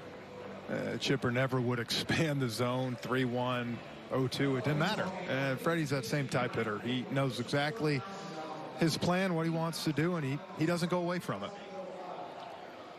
So Freddie will be taken down. Cantorino will have runners first and second with 2 outs. And Marcell Ozuna, the Atlanta hitter, in a 2-1 game. And that's where we talked earlier about having protection behind Freddie, Chip. Okay, you go ahead and put him on. Well, now you got first and second. You got Marcell up. And that's, you know, if you give yourself those opportunities enough times, that's what this Braves offense did last year and the year before, they're going to make them pay. Well, here's a chance for Marcell to do just that. He's played pepper with Andrelton Simmons twice. He's grounded out to short. It is 2 at-bats in the game, second inning and fourth inning. And off the end of the bat foul, Steve Reich 1.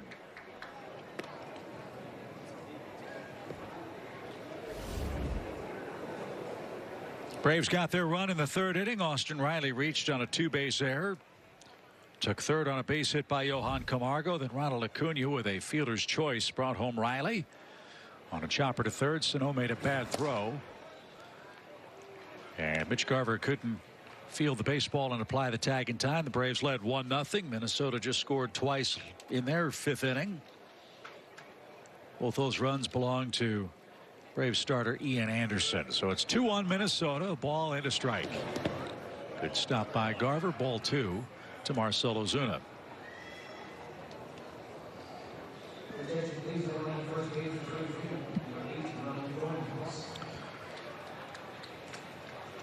Pache at second. Ryan Goins, the pinch runner for Freddie Freeman, at first. And Ozuna in the driver's seat. 2 balls and a strike.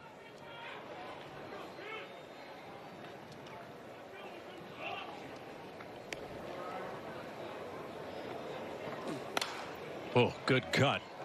And fouled straight back. A 95-mile-an-hour fastball. Ozuna was all over it. Yeah, he's shaking his head. He knew he missed a cookie.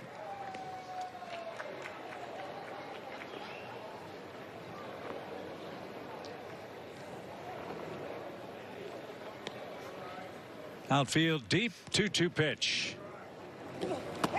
Big breaking ball, and Garver lucky to get leather on that.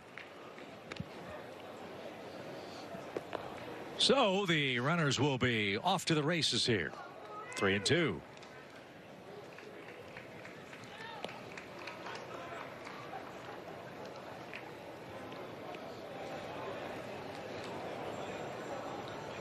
Ozuna's got the whole right side of the infield to play with if he can guide one that way.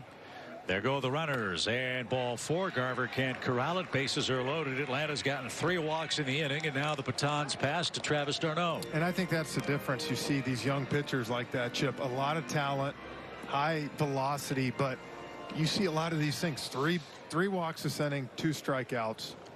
You know, it's tough for them to navigate through that kind of lineup.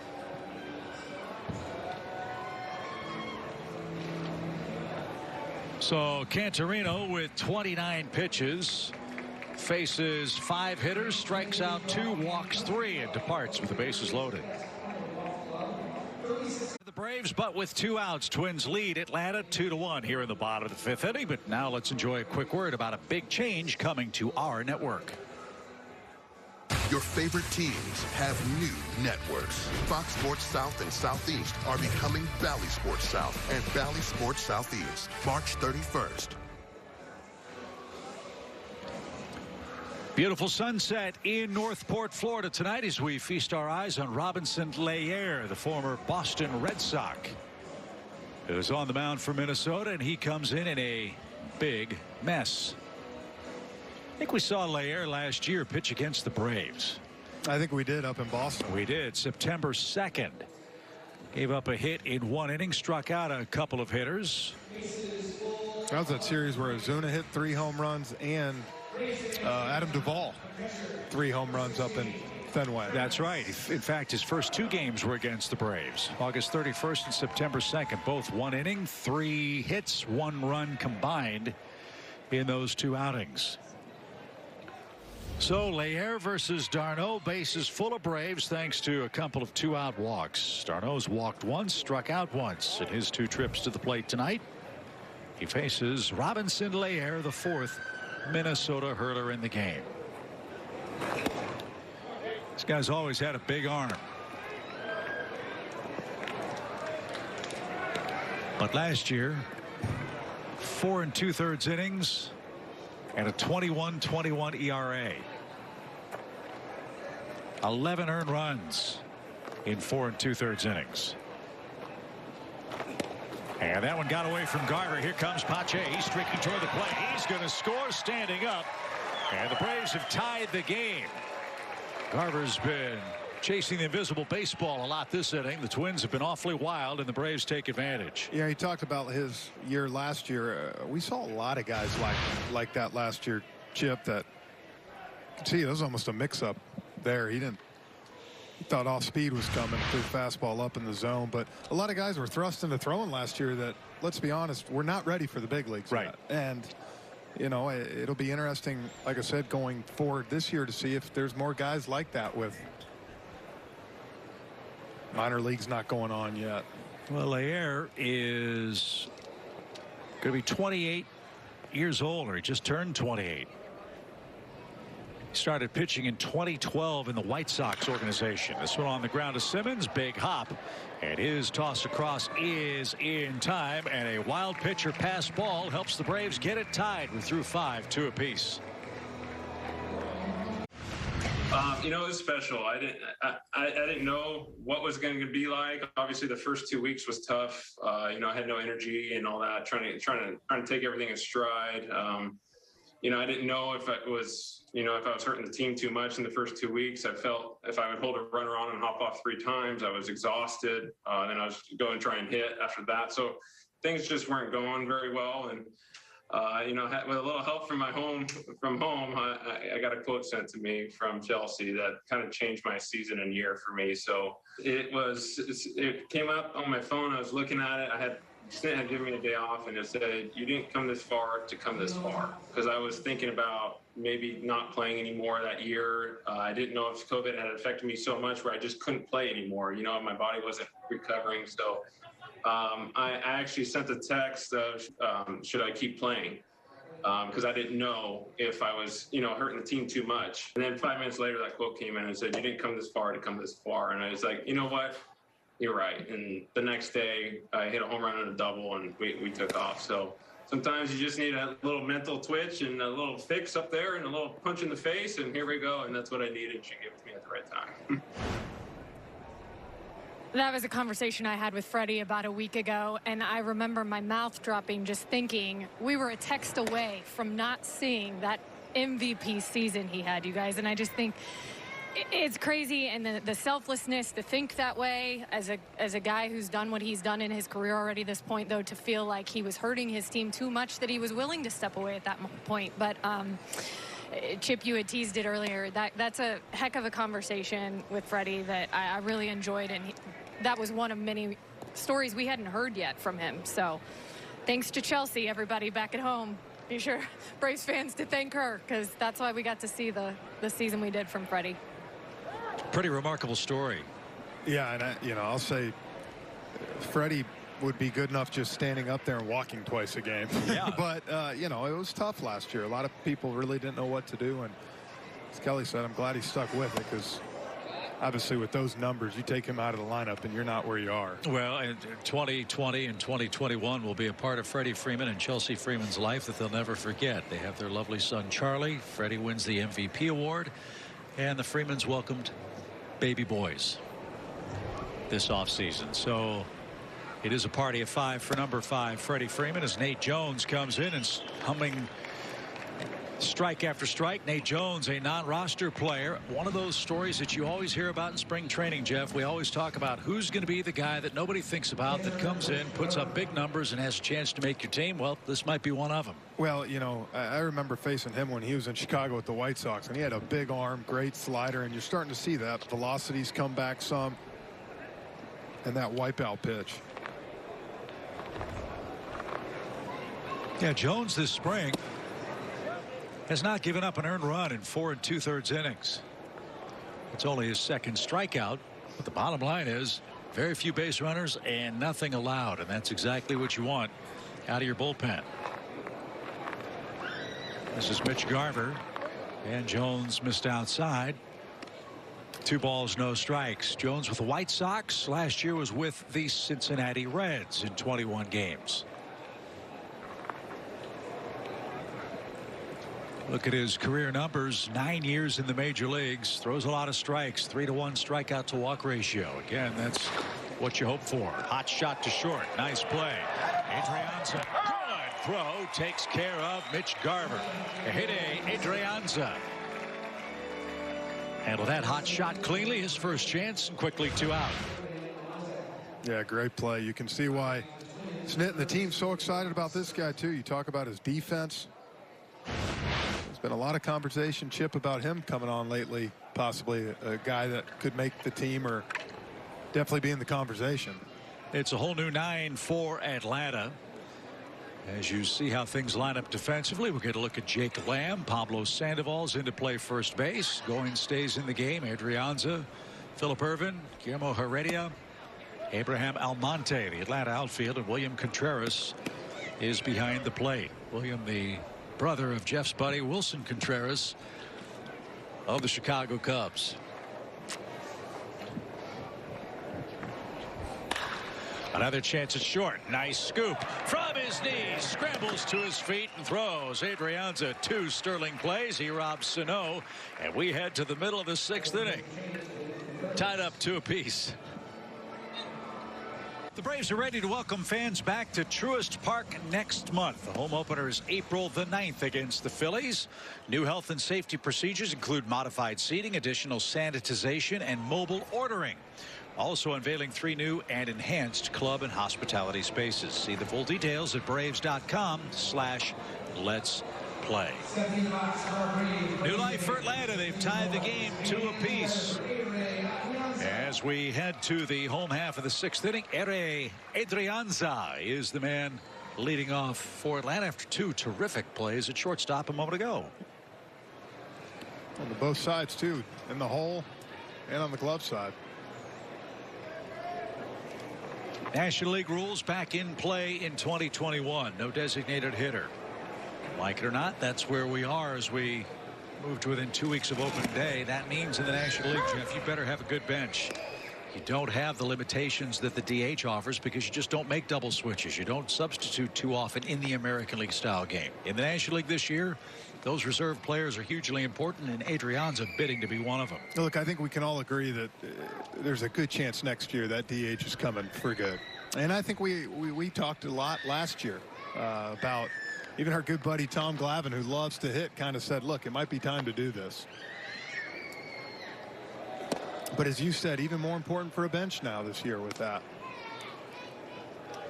That's the other part of, the pitching situation that we're not certain of how it's going to play out. Look, I'm not saying you wrap the pitchers in bubble wrap or tissue paper, but the fact of the matter is they haven't swung the bat, as you said, in a year and a half. They haven't run the bases. Those are all activities that I think will take a toll on them in the early days of the season. Hopefully everybody will stay healthy. That's why I'm sure the Braves are being extremely careful with Mike Soroka. How does he handle not the pitching part, but the part of being a National League pitcher in the batter's box and on the bases? Just stand there as far as I'm concerned. Right? I mean, yeah. I don't need you to do anything else but pitch. I'm hoping those other 8 guys can put me runs up. Yeah, if you're counting on the number 9 spot in the National League, you might be in some trouble as that's way inside. 2 balls, 2 But I strikes. think where it will affect the game a little bit, where, you know, Snit talked about how he got spoiled last year is, you know, now if you see that pitcher coming up second, am I going to get the guy for 1 hitter, knowing that I'll bring in the guy the next inning? Where last year you just bring him in and you take him out whenever. So I think those National League managers are going to have to get used again of playing that style of ball. I know it's going to be a nightmare early in the season with all the double switches because we haven't practiced this in a year and a half. And a check swing in the dirt. That'll fill up the count. 3 balls, 2 strikes for Ehide Adrianza.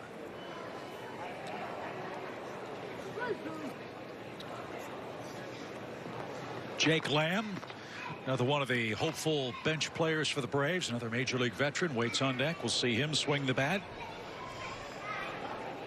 Pablo Sandoval's in the game. He too fighting for a roster spot. Again, it's not a 28-man roster this year. It's 26. As that's ball 4. Braves getting a bunch of walks. Cashed one in an inning ago. Let's see if they can take care of Laier's leadoff pass here. It's ball 4 and a runner aboard in the 6th inning. So here's Lamb.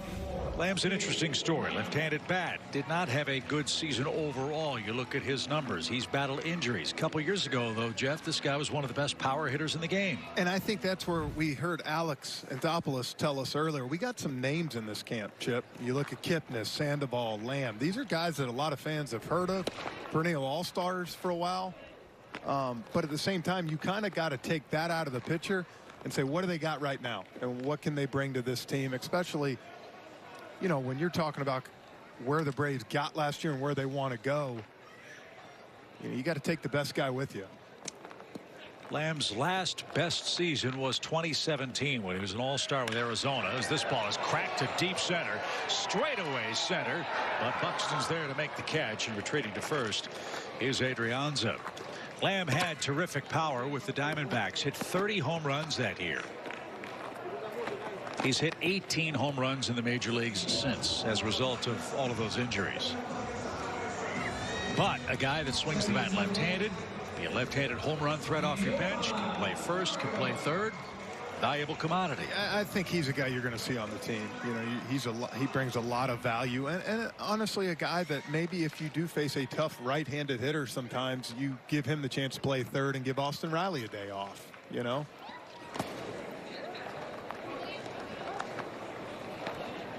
Minnesota's made a whole host of defensive changes too. Byron Buxton remains in center field. Rob Refsnyder is in right field. Andrew Romine is at second. JT Riddle, remember him from the Marlins? He's at shortstop. Jose Miranda is at third. Drew Maggi, or I think that's how you pronounce it. Well, maybe in keeping with Kelly's thought about Christmas, we'll say Magi. Why not? Drew Magi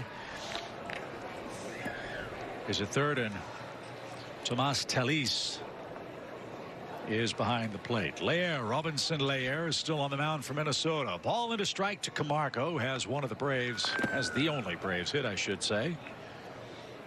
In what's now a 2-2 game. Our first spring telecast from Northport. Back at it. Quick turnaround tomorrow. 1 o'clock. We'll host the Red Sox. We'll also have telecasts for you on Fox South and Southeast, or Fox South or Southeast, I should say, the 26th and 28th. Before we open up against the Phillies, April Fool's Day. An extended edition of Braves Live, as we always do for opening day. Can't wait to see J-Bone, Jerome Jurinovich, Brian Jordan, Nick Green, and the cast of thousands. Paul Bird will join us as well for the opening day extravaganza. The Braves will open against the Phillies, then move to Washington for a series with the Nationals before heading home April the 9th for the home opener at Truist Park. I think what, the third out of the last 4 years we've opened up with the Phillies. Yeah. 2-2. Out of play. I guess the question for the Braves as they scout that series with the Phillies, will JT Realmuto be 100%? Remember, fractured his thumb to me, it's going to be tough. You know, we talk about what he has to do with the thumb, catching, throwing, and then hitting. That's, you know, the last thing you want to do with a guy like him is rush him back and lose him for the season. Yeah, I think he should take the first 2 weeks off, get rid of those 6 games head-to-head. Yep. Rest up for the Mets and the Nationals. As that one skips up there, Telis, nice stop. Throw to second is late. Good base running by Adrianza. Read that well. He's in scoring position with 1 out. So it's not just opening day, but key dates coming up. Got a 2-game series in New York against the Yankees. Rematch with the Dodgers on 4th, 5th, and 6th of June. And then, of course, we're all looking forward to the All-Star game at Truist Park. Again, April 9th, 33% capacity at the ballpark. Kelly talked about all the health and safety protocols that Derek Schiller and the Braves have helped implement in the Braves home facility. And on a homestand by homestand basis, they will evaluate and see if more fans will be allowed.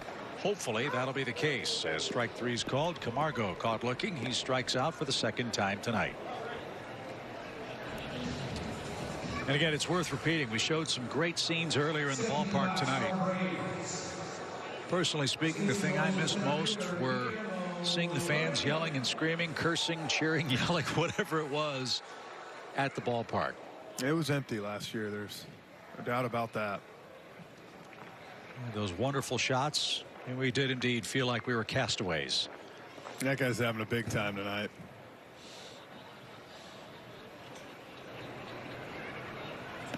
So a base hit from Guillermo Heredia will put the Braves in front. As that's in the dirt. 1 ball, no strikes. So I think 2021, the home opener, will take on extra special meaning. Whatever the new normal is, it'll feel more like normal by having great fans of Braves country celebrate the rebirth of baseball, and hopefully the start of a great campaign for the Braves.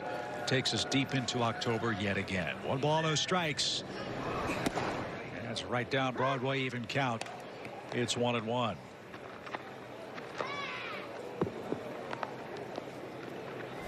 Last time fans were in the ballpark in Atlanta was at the end of the 2019 season. That playoff game versus Cards. Doesn't that feel like 20 years ago? Uh-huh. When we talked about missing I missed the smell of the popcorn. Miss seeing Walter Banks. Miss seeing Blooper, of course, do his dance.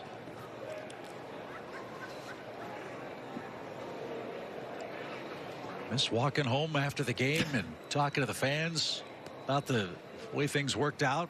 Miss talking baseball after the game. Well, last year you got your scooter. Yeah, so you were that's true. Driving your scooter. Yeah, I'll have the scooter back. But that's all part of it, right? Just seeing the Battery alive and people milling about, enjoying a beautiful summer night at the ballpark. Talking about the game. Talking about Freddie having a 3-hit game. Talking about Max Fried throwing a 1-hitter, or Mike Soroka, or an Ozuna home run. Just the life that the game gave our city and the region. It's coming back, folks, and it's going to be great to see.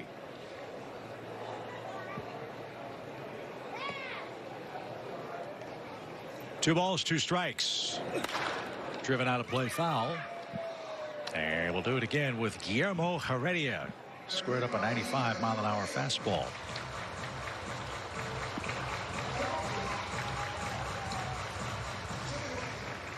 Robinson Leyer is the 4th Minnesota pitcher.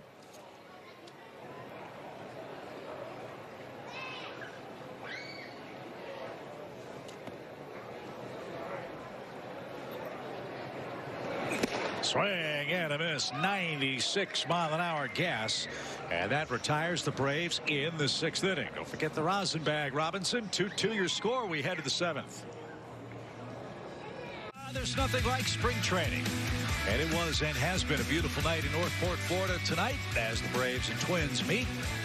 On the telecast tomorrow, as you see Will Smith take the mound for Atlanta. Will having a very good spring, and a man that always has a good spring no matter where the stadium is. He's always the best looking guy in the ballpark. He's kind enough to join us downstairs, the one, the only Eddie Perez. That's me. That's me. Hey guys, look at him. Hey guys, how you guys doing? Mr. America. Hey, Nice Eddie. to see you guys here. Eddie, trivia question. Who was the MVP? 99. In me. 99, you? Okay. Me. Okay. 1999 LCS MVP, buddy. Is that your license plate? No, because everybody know. Oh, yeah, it's true. That's true. How do you not know? Yeah. That's the last time the Braves were in the World Series, as you know. So this year, that's why they brought me here, because we're going to be in the World Series. I'll say, you look good enough. You could probably still play. I know. Yeah, right. Confident. I love it. Yeah. You're in fighting shape. It's a different looking catching core for the Braves this year. Tyler Flowers is no longer with the club after a terrific run with Atlanta. You've got d'Arnaud, and you've got a whole lot of youngsters that are vying for that backup job. Evaluate the performances of Shea Langeliers, Wilson Contreras, and Alex Jackson. Yeah, and don't forget Morales, too. Yeah.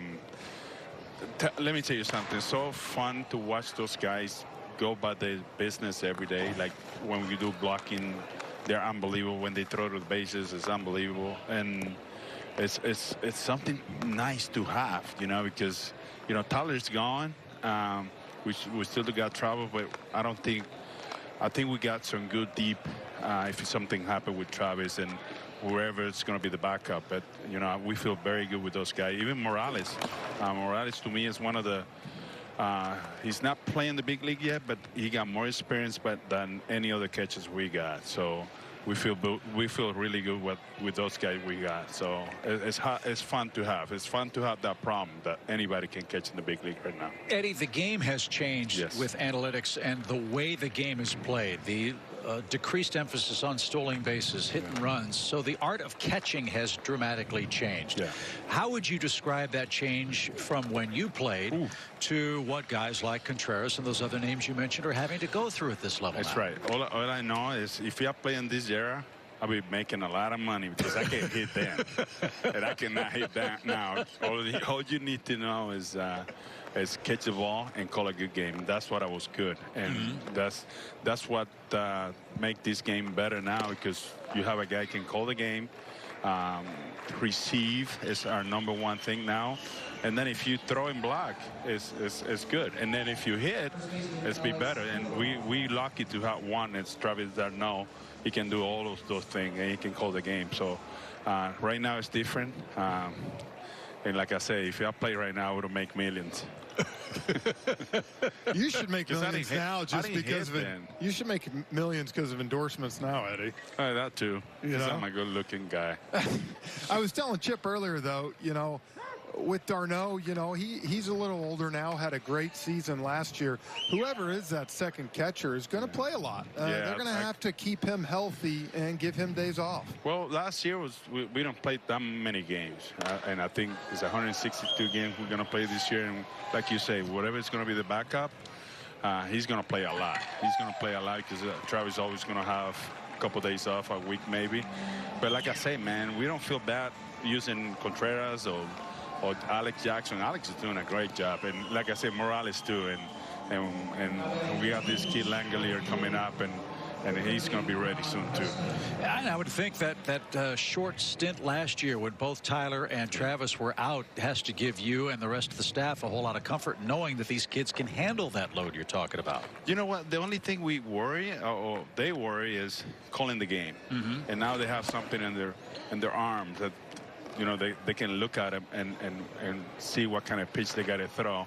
So it's easy for them. You know, for Contreras, a little hard because, you know, his English is not there yet, but I think he can call the game. Everybody can do that. And, you know, Fasano's doing a great job with all those catchers, how to call the game, how to receive, and it's amazing. And we played a long time ago. We didn't do that stuff now. Then when we play now, we're teaching different stuff because that's the way this game's going now. 1 ball, 1 strike. Will Smith looking sharp, facing Rob Refsnyder, the Twins right fielder. And Will Smith throwing strike after strike. Eddie, he's had a really good spring. Yes. Will Smith. I'm telling you, man. He's a different Will Smith this year. He's throwing really good. I think he figured out. I think last year, I guess he wasn't throwing right, but now he's unbelievable. He's throwing really good this year, and he will. 1 ball, 2 strikes. Yes, he will. Got what you did there. 2 balls, 2 strikes. Visiting with Eddie Perez, who's enjoying camp down here in Northport. How's the food down here? The what? The food. I don't know. I don't eat here. Oh, you don't? I try to quit. 2 balls, 2 strikes. Check. Yes, he did. Come on. Eddie, I still love to tell the story what was it, 2 years ago when I drove on the sidewalk and almost hit you? I know, man. That wasn't funny. Down McInnes Ferry. Don't tell that to anybody. You scared me. Eddie didn't see me. I drove by, so I went back the other way and he had headphones, and I put my truck on the sidewalk no. and went right behind him. Well, as we've seen in all the baseball highlight videos, we know Eddie scares very easily. Yes. Well, that's pull bird. 3-2 pitch. Yes. And a swing and a There you miss. go, Will. Eddie, who's the MVP? Eddie, 99. See ya. All right, he's the best. See you The best guys. looking man in the See you ballpark. guys. I love you guys. Eddie Perez, you too, pal. Middle of the 7th. Fox Sports South and Southeast are changing. Bally Sports South and Bally Sports Southeast will be the new networks of your favorite teams starting March 31st. Chip and Jeff, Kelly Kroll with you from Northport. Good ball game tonight on a breezy evening. 2-2 your score. Braves coming up in the bottom of the 7th inning. New pitcher for Minnesota. It's Caleb Thielbar. He will face the top of the Atlanta order.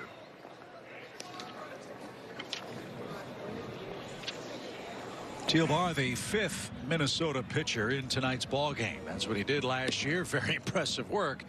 Not a whole lot of work, but in those 17 games, still sported a .225 earned run average. Isaiah Will look good, didn't he? He did. You can tell. Remember, he missed first 2 weeks with COVID. You felt like he remember we were talking last year. He threw that slider an awful lot last year, and you know he's a guy tonight you saw get ahead with the fastball and then put him away with that pitch. It's almost like he never got on track from. And a lot of people didn't, though. I say that you go look at a lot of people's years last year. There were guys that, to me, year in year out, have put up huge years that struggled. Well, remember, Will missed a lot of time because of the COVID protocols. It was frustrating. He couldn't put together back-to-back negative tests. Yeah. He didn't have any symptoms, but he was still sidelined. And when he got rolling, it was... He was just fighting uphill all year, it seemed. Indeed.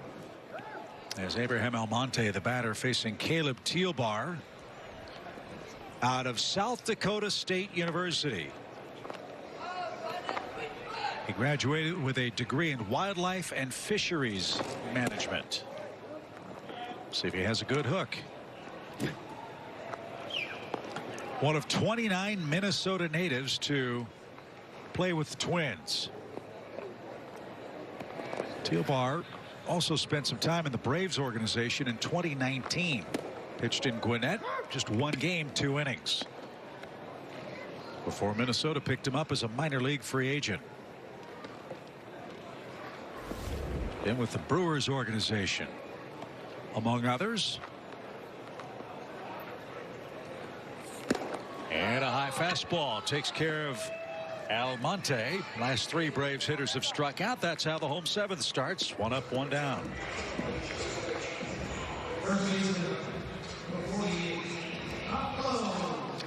And here's Pablo Sandoval. You know about Kung Fu Panda, Pablo Sandoval. This is just a guess, and I may be totally off base. I don't know how Sandoval would fit into this team in this regard. Freddie Freeman wants to play every inning of every game. Sandoval is not as nimble as he used to be playing third base, but he can still do that.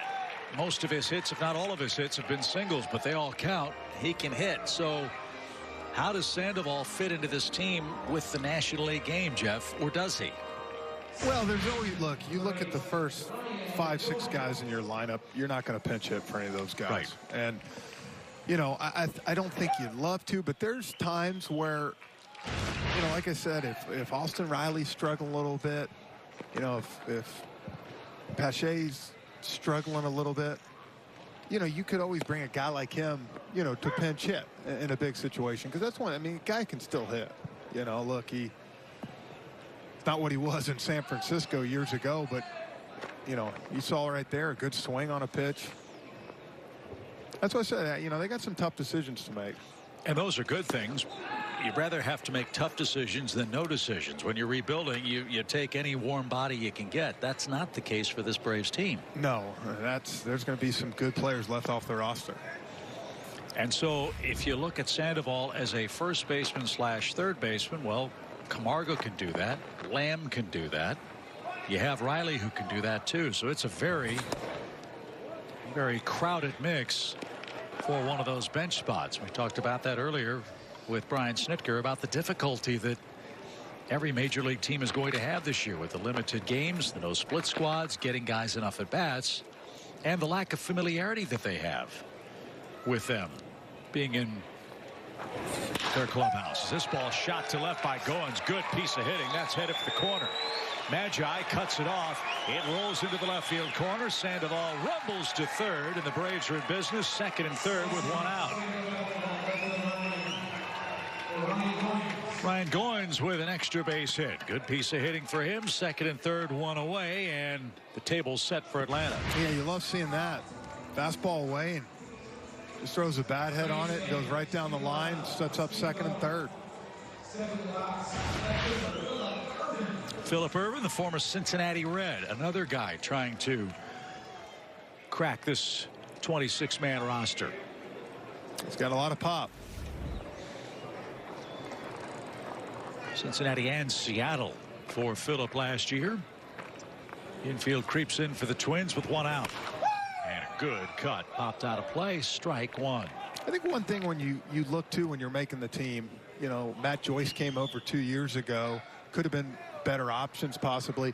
But when you know, a guy like Pablo, to me, he can go 6 days without getting an AB and still go up there and put you a good AB. I think that comes into play too. Because, like I said, there's not a lot of ABs out there with this lineup. High strike, no balls, 2 strikes. Plenty of strikes from Will Smith, who's kind enough to join us. Hey, Will, it's Chip and Jeff. Hey, guys, how are y'all? We're great, man. One of these days, we're actually going to get to shake hands and say hello to you. Right. Hopefully that's sooner rather than later. Yeah, hopefully soon. So far, great spring training for you, and I'm sure it's a very different feeling spring training for you as a Brave compared to last year. Yeah, it's definitely great to, you know, not get stopped in the middle of it and stay consistent and, you know, consistently get your innings in, get your backfield innings in, bullpens in, and just, you know, I'll never take it for granted again after last year. This isn't your first rodeo, so describe the difference for you. Obviously, the COVID situation was a big part of it. We described your season as really fighting uphill. Is that an accurate way of describing it? Yeah, I would say so. You know, there was only so much I could do last year. You know, obviously you don't want to make excuses, but, you know, I just had a bucket of balls and a net in my backyard. I played catch with my wife a little bit till I hit her in the leg, so I had to stop doing that. Bad idea. I was just trying anything I could just to try to stay in baseball shape. And, you know, it's hard to do that stuff in the backyard when you're competing against the best in the world. So it's nice just to have a regular routine this spring, and you know, we're ready to get it going. Yeah, I can tell, Will, your fastball just, you know, in these games of spring. Nice piece of hitting by Ervin. That'll get a run home. Infield in. Pays off. Braves lead 3-2. Beg your pardon, Jeff? Yeah, it looks like it's got the life that you know, had in San Francisco, and I know. It's popping, and then you're able to pitch off that with your off speed. Yeah, everything feels good. Timing feels good. Fastball's there. Curveball, sliders there. Yeah, it's a totally different feeling from last year. I feel brand new. It's very exciting. What's it like pitching for your hometown team? I know that was something you dreamed about last year, and I can tell from the beaming smile on your face it's something you really like. Yeah, I mean, it's pretty good, but not only that, like, you know, if the Braves were in Texas or anything like that, it's just the group of guys we have here. It's just so much fun. You know, you know, just really lucky to play for my hometown team. But I just enjoy showing up at work every day playing with these guys we have. Our clubhouse is so much fun. Our bullpen's so much fun. We just have a good group of guys here that enjoy playing baseball with one goal in mind. And it's a lot of fun to show up to work every day. Yeah, some extra drive in camp this year with getting so close last year. Knowing you got kind of the same team plus, you know, a couple starting pitchers to go with it. You got to love your chances going into this year. Yeah. It's fun. You look around, you watch our live VPs every day. You come out and watch, you know, Rock throw or Ian throw tonight. We've just got such young talent here. It's going to be a lot of fun for a long time in Atlanta, and you hope you're just a part of it. Different group in that bullpen without Shane Green there, without Mark Melanson down there. What role do you take as far as leadership is concerned? Because, again, as I said, this isn't your first time around the show. Just, if anybody wants to talk, I'll talk. That's how I got, brought up as a young guy too. None of the old guys at the time were super intimidating. They were always welcoming. If you had questions, they would still pick on you and give you your rookie hazing for sure. But at the end of the day in the bullpen, you can have a lot of good conversations being locked up down there for 3 hours. So yeah, you just try to learn as much as you can. So if young guys have questions, you can still ask them questions too. But Tommy's our guy down there this year, the 10-year vet. He's the Jefe for the bullpen this year. It's always good to have a Jefe. You got that right. Right? Braves lead 3-2. Are visiting with Will Smith. Had a terrific inning tonight. Has had a great spring. As Tealbar turns it loose, high strike, fills up the count. 3 balls, 2 strikes. Well, I guess for you and the rest of the guys, you're starting to see light at the end of the tunnel. Is that a fair way of describing things this time of spring training? Yeah, we got, I think, 2 weeks, 2.5 weeks left. A little less than 2. Yeah, so what's around the corner. Your bullpens should, start being a little more sharper, start really pitching guys in games the way you want to and the way you probably would during the season, and just go out there and get your outs and get your work in, and see you tomorrow. Do you start thinking about the Phillies and the Nationals, or do you still have to think about your next appearance here in the spring? Is that process starting for you now? Probably not. I would say I'm the whole take it one day at a time. Who we're playing, you can't really look ahead. That's how you kind of get in trouble sometimes, I think. But we're definitely excited to go to Philadelphia and start the season, then go to D.C. and then obviously come home. I feel like a lot of guys are itching to play some real games that really matter against the different teams and the 4 teams we play in spring. This ball's hammered toward right. That's down the line. That is near the line. That's a fair ball. It's going to bounce into the stands. That's going to be a ground rule double. Adrianza, a couple of great plays defensively. Now will double homer run. And that'll extend the Braves lead to 4-2. Something else, Will, that's very different. It's apparent even tonight in Northport, having fans in the stands. That adrenaline rush for you guys that come in those pressure-packed situations. Having people yelling and screaming either for you or against you has to be something you're really looking forward to. It's definitely nice having fans in the stands for sure. They definitely, juice you up a little bit, whether they are booing for you or cheering for you. Yeah, it's just nice to hear people clap, and instead of baseballs rattling against empty seats and stuff like that, it's welcoming. This is Jake Lamb. Second time for Lamb in the plate. He lined out hard his first time up, and he takes a strike. 4-2. Braves have the lead. Adrianza with an RBI double. Phillip Ervin with a ground out. Brought home Pablo Sandoval. No balls and a strike. And a bouncing ball that's pulled foul. We're going to let you go get your treatment. We appreciate your time. And again, I'm Chip. He's Jeff. We will meet you at some point. I played with him. Oh, yeah. Frenchie took me on my first show dinner. I did. Oh, did he really? Yeah. Took me in Kansas City. Tim and I think Alex Gordon and Luke Hochafer took me to my first show dinner. He paid? No, he definitely didn't pay. I think come on. I was going to say, those have been huge moths. Well, Gordon was fresh off that 4-year deal. Right, you think Chip's going to pay up here? That ain't ever happened. No, Frenchie took care of me. That's great. Well, next time we see you, the first round's on us, all right? All right, sounds good. All right, Will, great to meet you. Welcome back to Atlanta, you. and good luck the rest of the way. All right, see you guys. No balls, 2 strikes for Jake Lamb. Second and third for the Braves. And Tealbar turns it loose, and Lamb went around, and that will retire the side. Productive home 7th for Atlanta. 2 runs, 3 hits, 2 left. We go to the 8th. 42 Braves lead heading into the 8th. I'll slow things down so I can actually speak here. We just heard from Will Smith and how much the Braves are looking forward to get back to Truist Park. We know you fans are as well. And to coincide with Major League Baseball security guidelines this year, bags are now prohibited inside Truist Park. The policy change will allow the Braves to reduce touch points, minimize congregation areas at the gates, but medical bags, diaper bags, and small clutches will still be permitted, and you can visit Braves.com for a list of the approved bags. And back to the upgrade that Frenchie is so excited about. Truist Park will be a cashless venue in 2021. Fans can order concessions from their seat, pay with their digital wallet in the MLB Ballpark app, and additionally, all concessions and retail stands will accept mobile payments. And to make sure that's a quick process, Chip, because I know you're worried about this, the Wi-Fi has been upgraded as well at Truist Park. Yeah. Well, it's funny you bring up the cashless, because for the last 2 years with Jeff, it's been cashless every time we go out. It's amazing. That's what I was just about to say. Now he can actually use a credit card to buy something.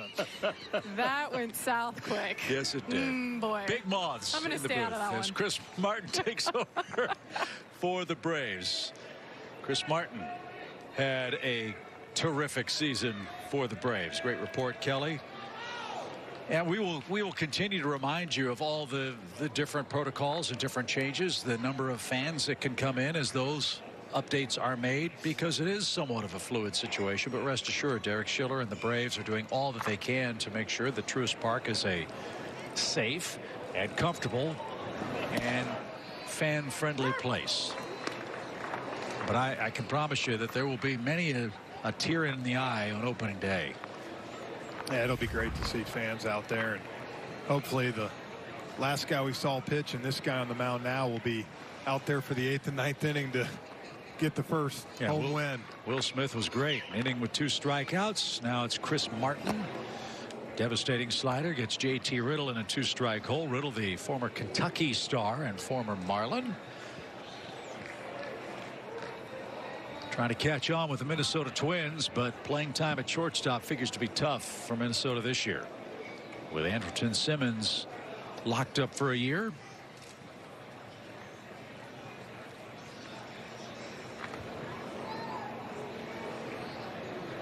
Martin turns her loose, and a soft fly ball hit toward left. Irvin on the run is going to get there, and Riddle is retired for the first out in the 8th inning. And you see Chris there again, just fills up the strike zone. We saw it last year. How many outings did we see? 8, 9, 10 pitches from him? Throws strikes. That's what I say. I feel great with him and Will Smith there late in the game. Matzik. You know, I think with the bullpen, there's a lot of interesting arms down there that you see. And you know, we were talking about it earlier, Chip. I think we lost a couple key pieces to that bullpen, but at the same time, you know, if you want to go at the All-Star break and get a guy, it's very affordable and easy to get an arm in the bullpen compared to a #1 starter, a big bat. And we saw tonight Nate Jones pitch an inning. He's had a fantastic spring training. As you said, he's got his health back. His stuff is back. And those, to me, are the really fun stories of spring training. You figure you know what you're going to get from Chris Martin and from Will Smith and Minter and Matzik to a certain degree. It's those Nate Jones-like stories that come in that really help solidify things for you, because it's such an unexpected name. And Brian Snitker's talked about that. Every spring, you've got 1 or 2 guys that you didn't think about that come in, open eyes, and have a great chance to make your team or somebody else's. And Jones, I think, is one of them.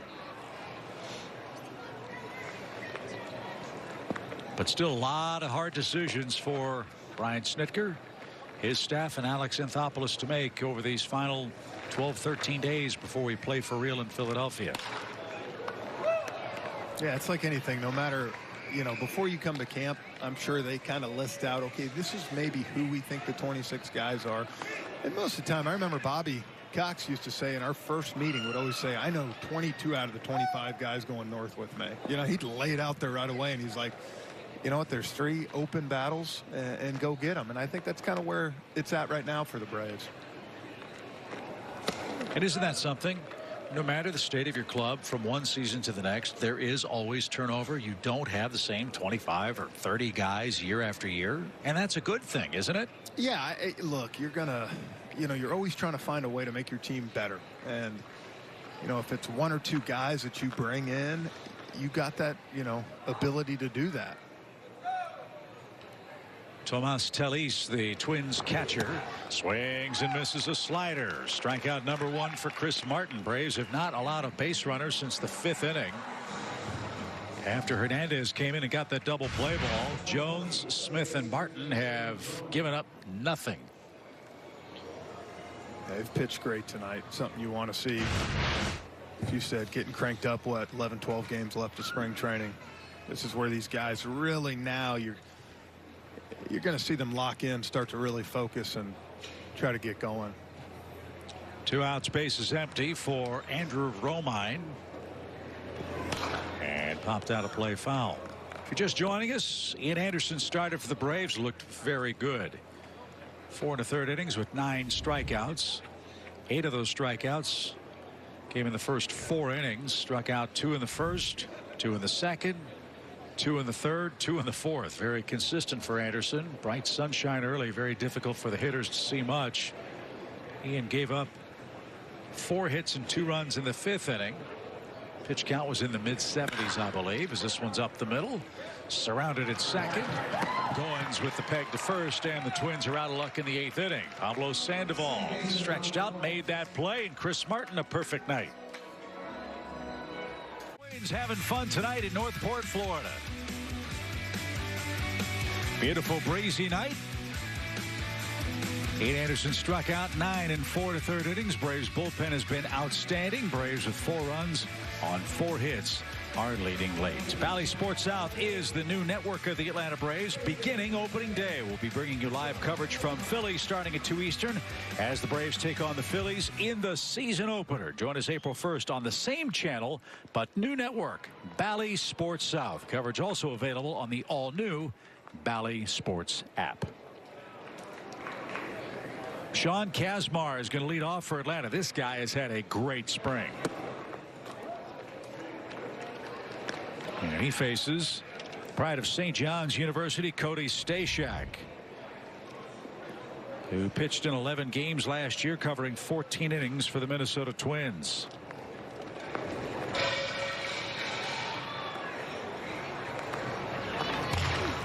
And it's bounced foul.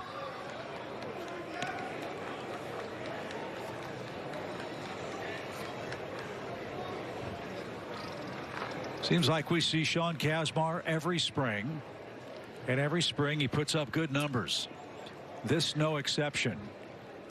7 hits in 13 at bats, a .538 average with 3 homers and 9 RBIs.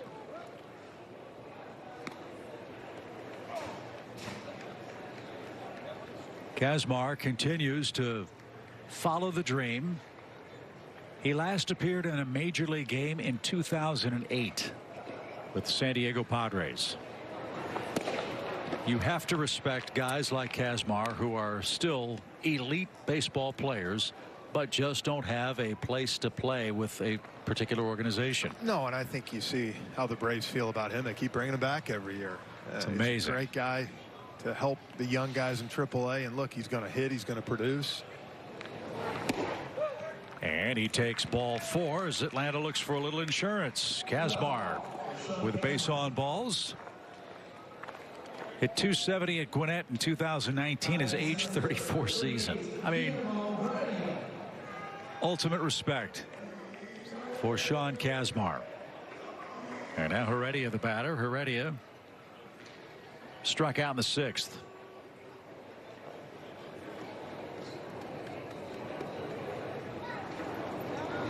Braves have earned 5 walks tonight, so they've had a patient approach to the plate. Looking forward to talking with Kevin Seitzer tomorrow, the Braves hitting coach. He's on our list of interviewees for our matchup with the Red Sox. It is going to be a very, I would assume, high-octane offense for Atlanta in 2021.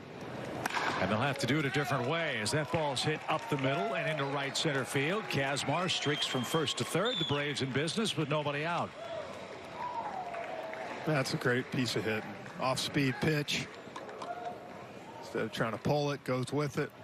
Gets rewarded with a nice knock to right. So Heredia 1 for 2, and here's Almonte. He struck out back in the 7th inning. All the Braves starters, or most of the Braves starters, got 3 trips to the plate tonight. Cunha 0 for 3 with an RBI. Albies 0 for 3. Freeman 0 for 2. Ozuna 0 for 2. Hits have been tough to come by tonight. Atlanta, those had a lot of base runners. As I said, 5 hits, 5 walks. And a cue shot hit toward third. That's a foul ball.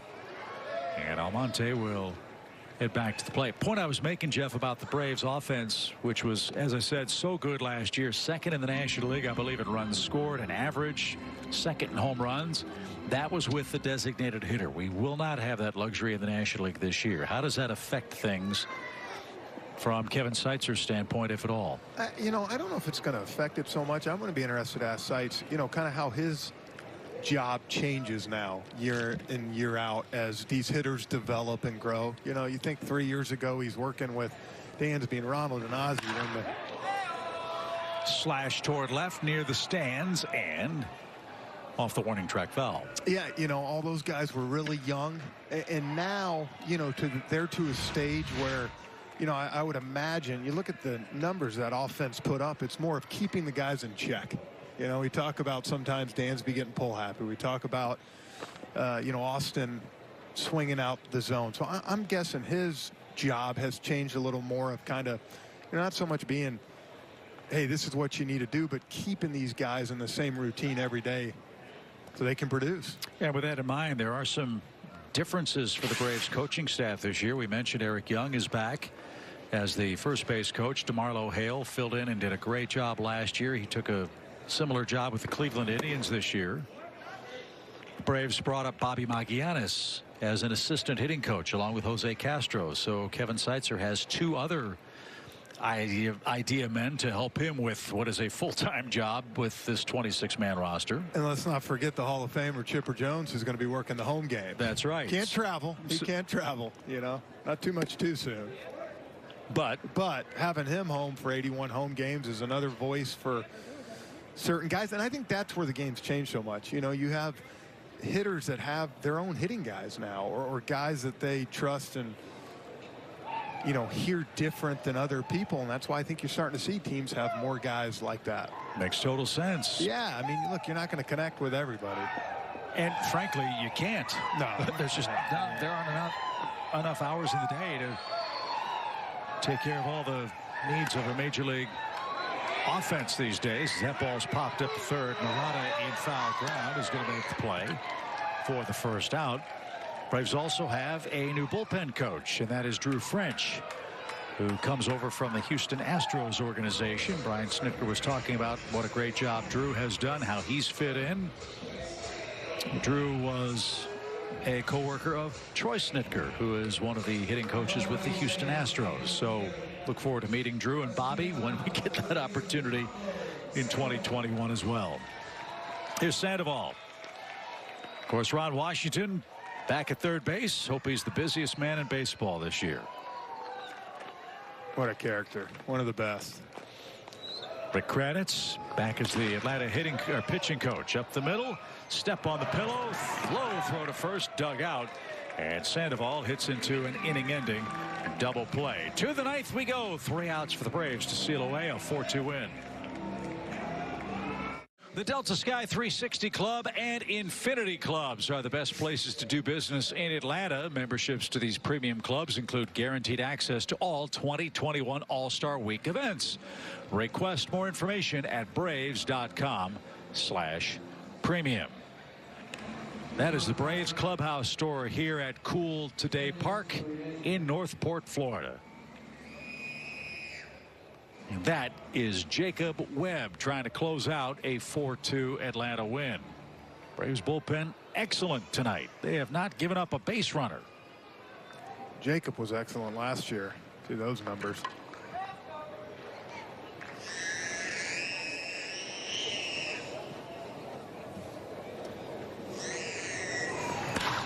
First pitch, fly ball, wallop deep left. But it's not going out to left on a windy night. Webb gives up a deep fly. Phillip Ervin makes the play. Miranda gave it a ride, or Murata, I beg your pardon, gave it a ride. 1 out. Ho-hum. Yeah, that's where he'll go watch another game tonight and see someone pop one up in the wind, take it out, and he's thinking, I just hammered that. You know what he's saying, too? Boy, I wish they were using the non-softer baseballs that they had in play last year. That's something else to look at this year. Baseball has changed the composition of the baseball to try to limit the number of home runs, which were hit at a record pace 2 years ago. We'll see if that holds true or not in 2021.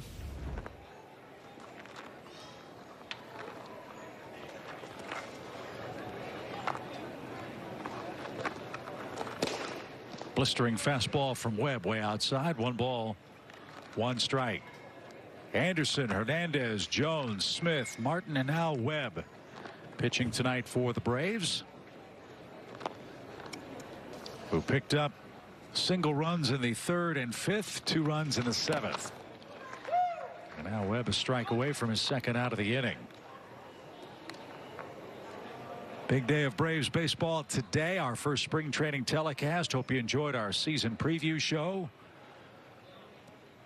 We will have an encore presentation of that coming up in about 25 minutes or so. Kelly Kroll will interview Freddie Freeman, Brian Snitker. Ian Anderson shows us his changeup. Paul Byrd did that. That's all coming up on Fox Sports South. And a swing and a miss. Webb 1 out away from a 4-2 win. I think this is going to be an interesting bullpen for Atlanta this year. We talked about who's not here. There's very healthy competition amongst the guys that are. And Webb gets the first 2 outs. And Brian Snitker is on his way to the mound. He is looking toward his bullpen. Nothing wrong with Webb, but Brian Snitker wants to get one more arm into the ball game. 4-2 your score. Quick turnaround after your first spring training game, especially if you have a chance to win. Braves will host the Boston Red Sox tomorrow. Join us at 1 o'clock on Fox Sports South and Fox Sports Go. That's Grant Dayton, another intriguing arm. Grant Dayton quietly had a very solid season for the Braves. Jeff, a man that's had Tommy John and arm problems, didn't show that last year over his 27 1/3 innings in a 60-game schedule. Yeah, he was called on to come out a lot, save some innings, save some guys some arms, did a phenomenal job. Well, he enters with a 2-run lead and nobody on and 2 outs. That glove of Contreras is a poppin'. That was at 89 miles an hour and right there for a called strike.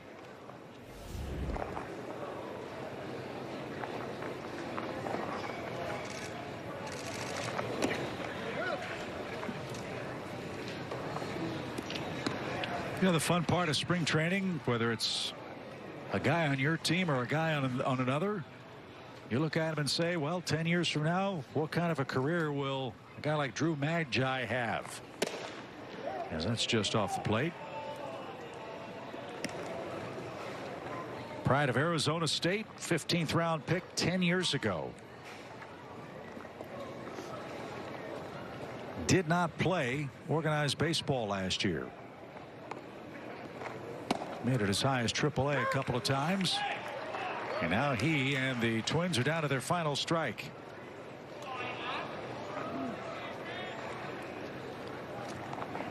Braves have 4 runs on 6 hits. They left 10 men on base. And this ball is popped into straightaway center. Heredia is there, drifts back. Grant Dayton seals away a 4-2 Atlanta win. Good night all around, Jeff. The pitching for Atlanta was outstanding. That's what I wanted to see. This offense is going to score runs. I thought it was great to see the arms come in tonight. It's the guys you know you're going to see come April 1st, Chip. And they threw strikes, were efficient, and got the job done. Ian Anderson, 9 strikeouts in 4 1/3 innings. The Braves bullpen did not allow a base runner after Anderson left. So all in all, a dominant pitching night for the Braves on this chilly Friday night at Cool Today Park. Beautiful weather expected tomorrow for the Braves and the Red Sox. Join us at 1 o'clock on Fox Sports South and Fox Sports Go. For our entire crew, for Kelly Kroll, for Jeff Francoeur, I'm Chip Carey. So great to be talking Braves baseball with you. We'll do it again tomorrow. We'll see you at 1 Eastern. Until then, good night, everybody.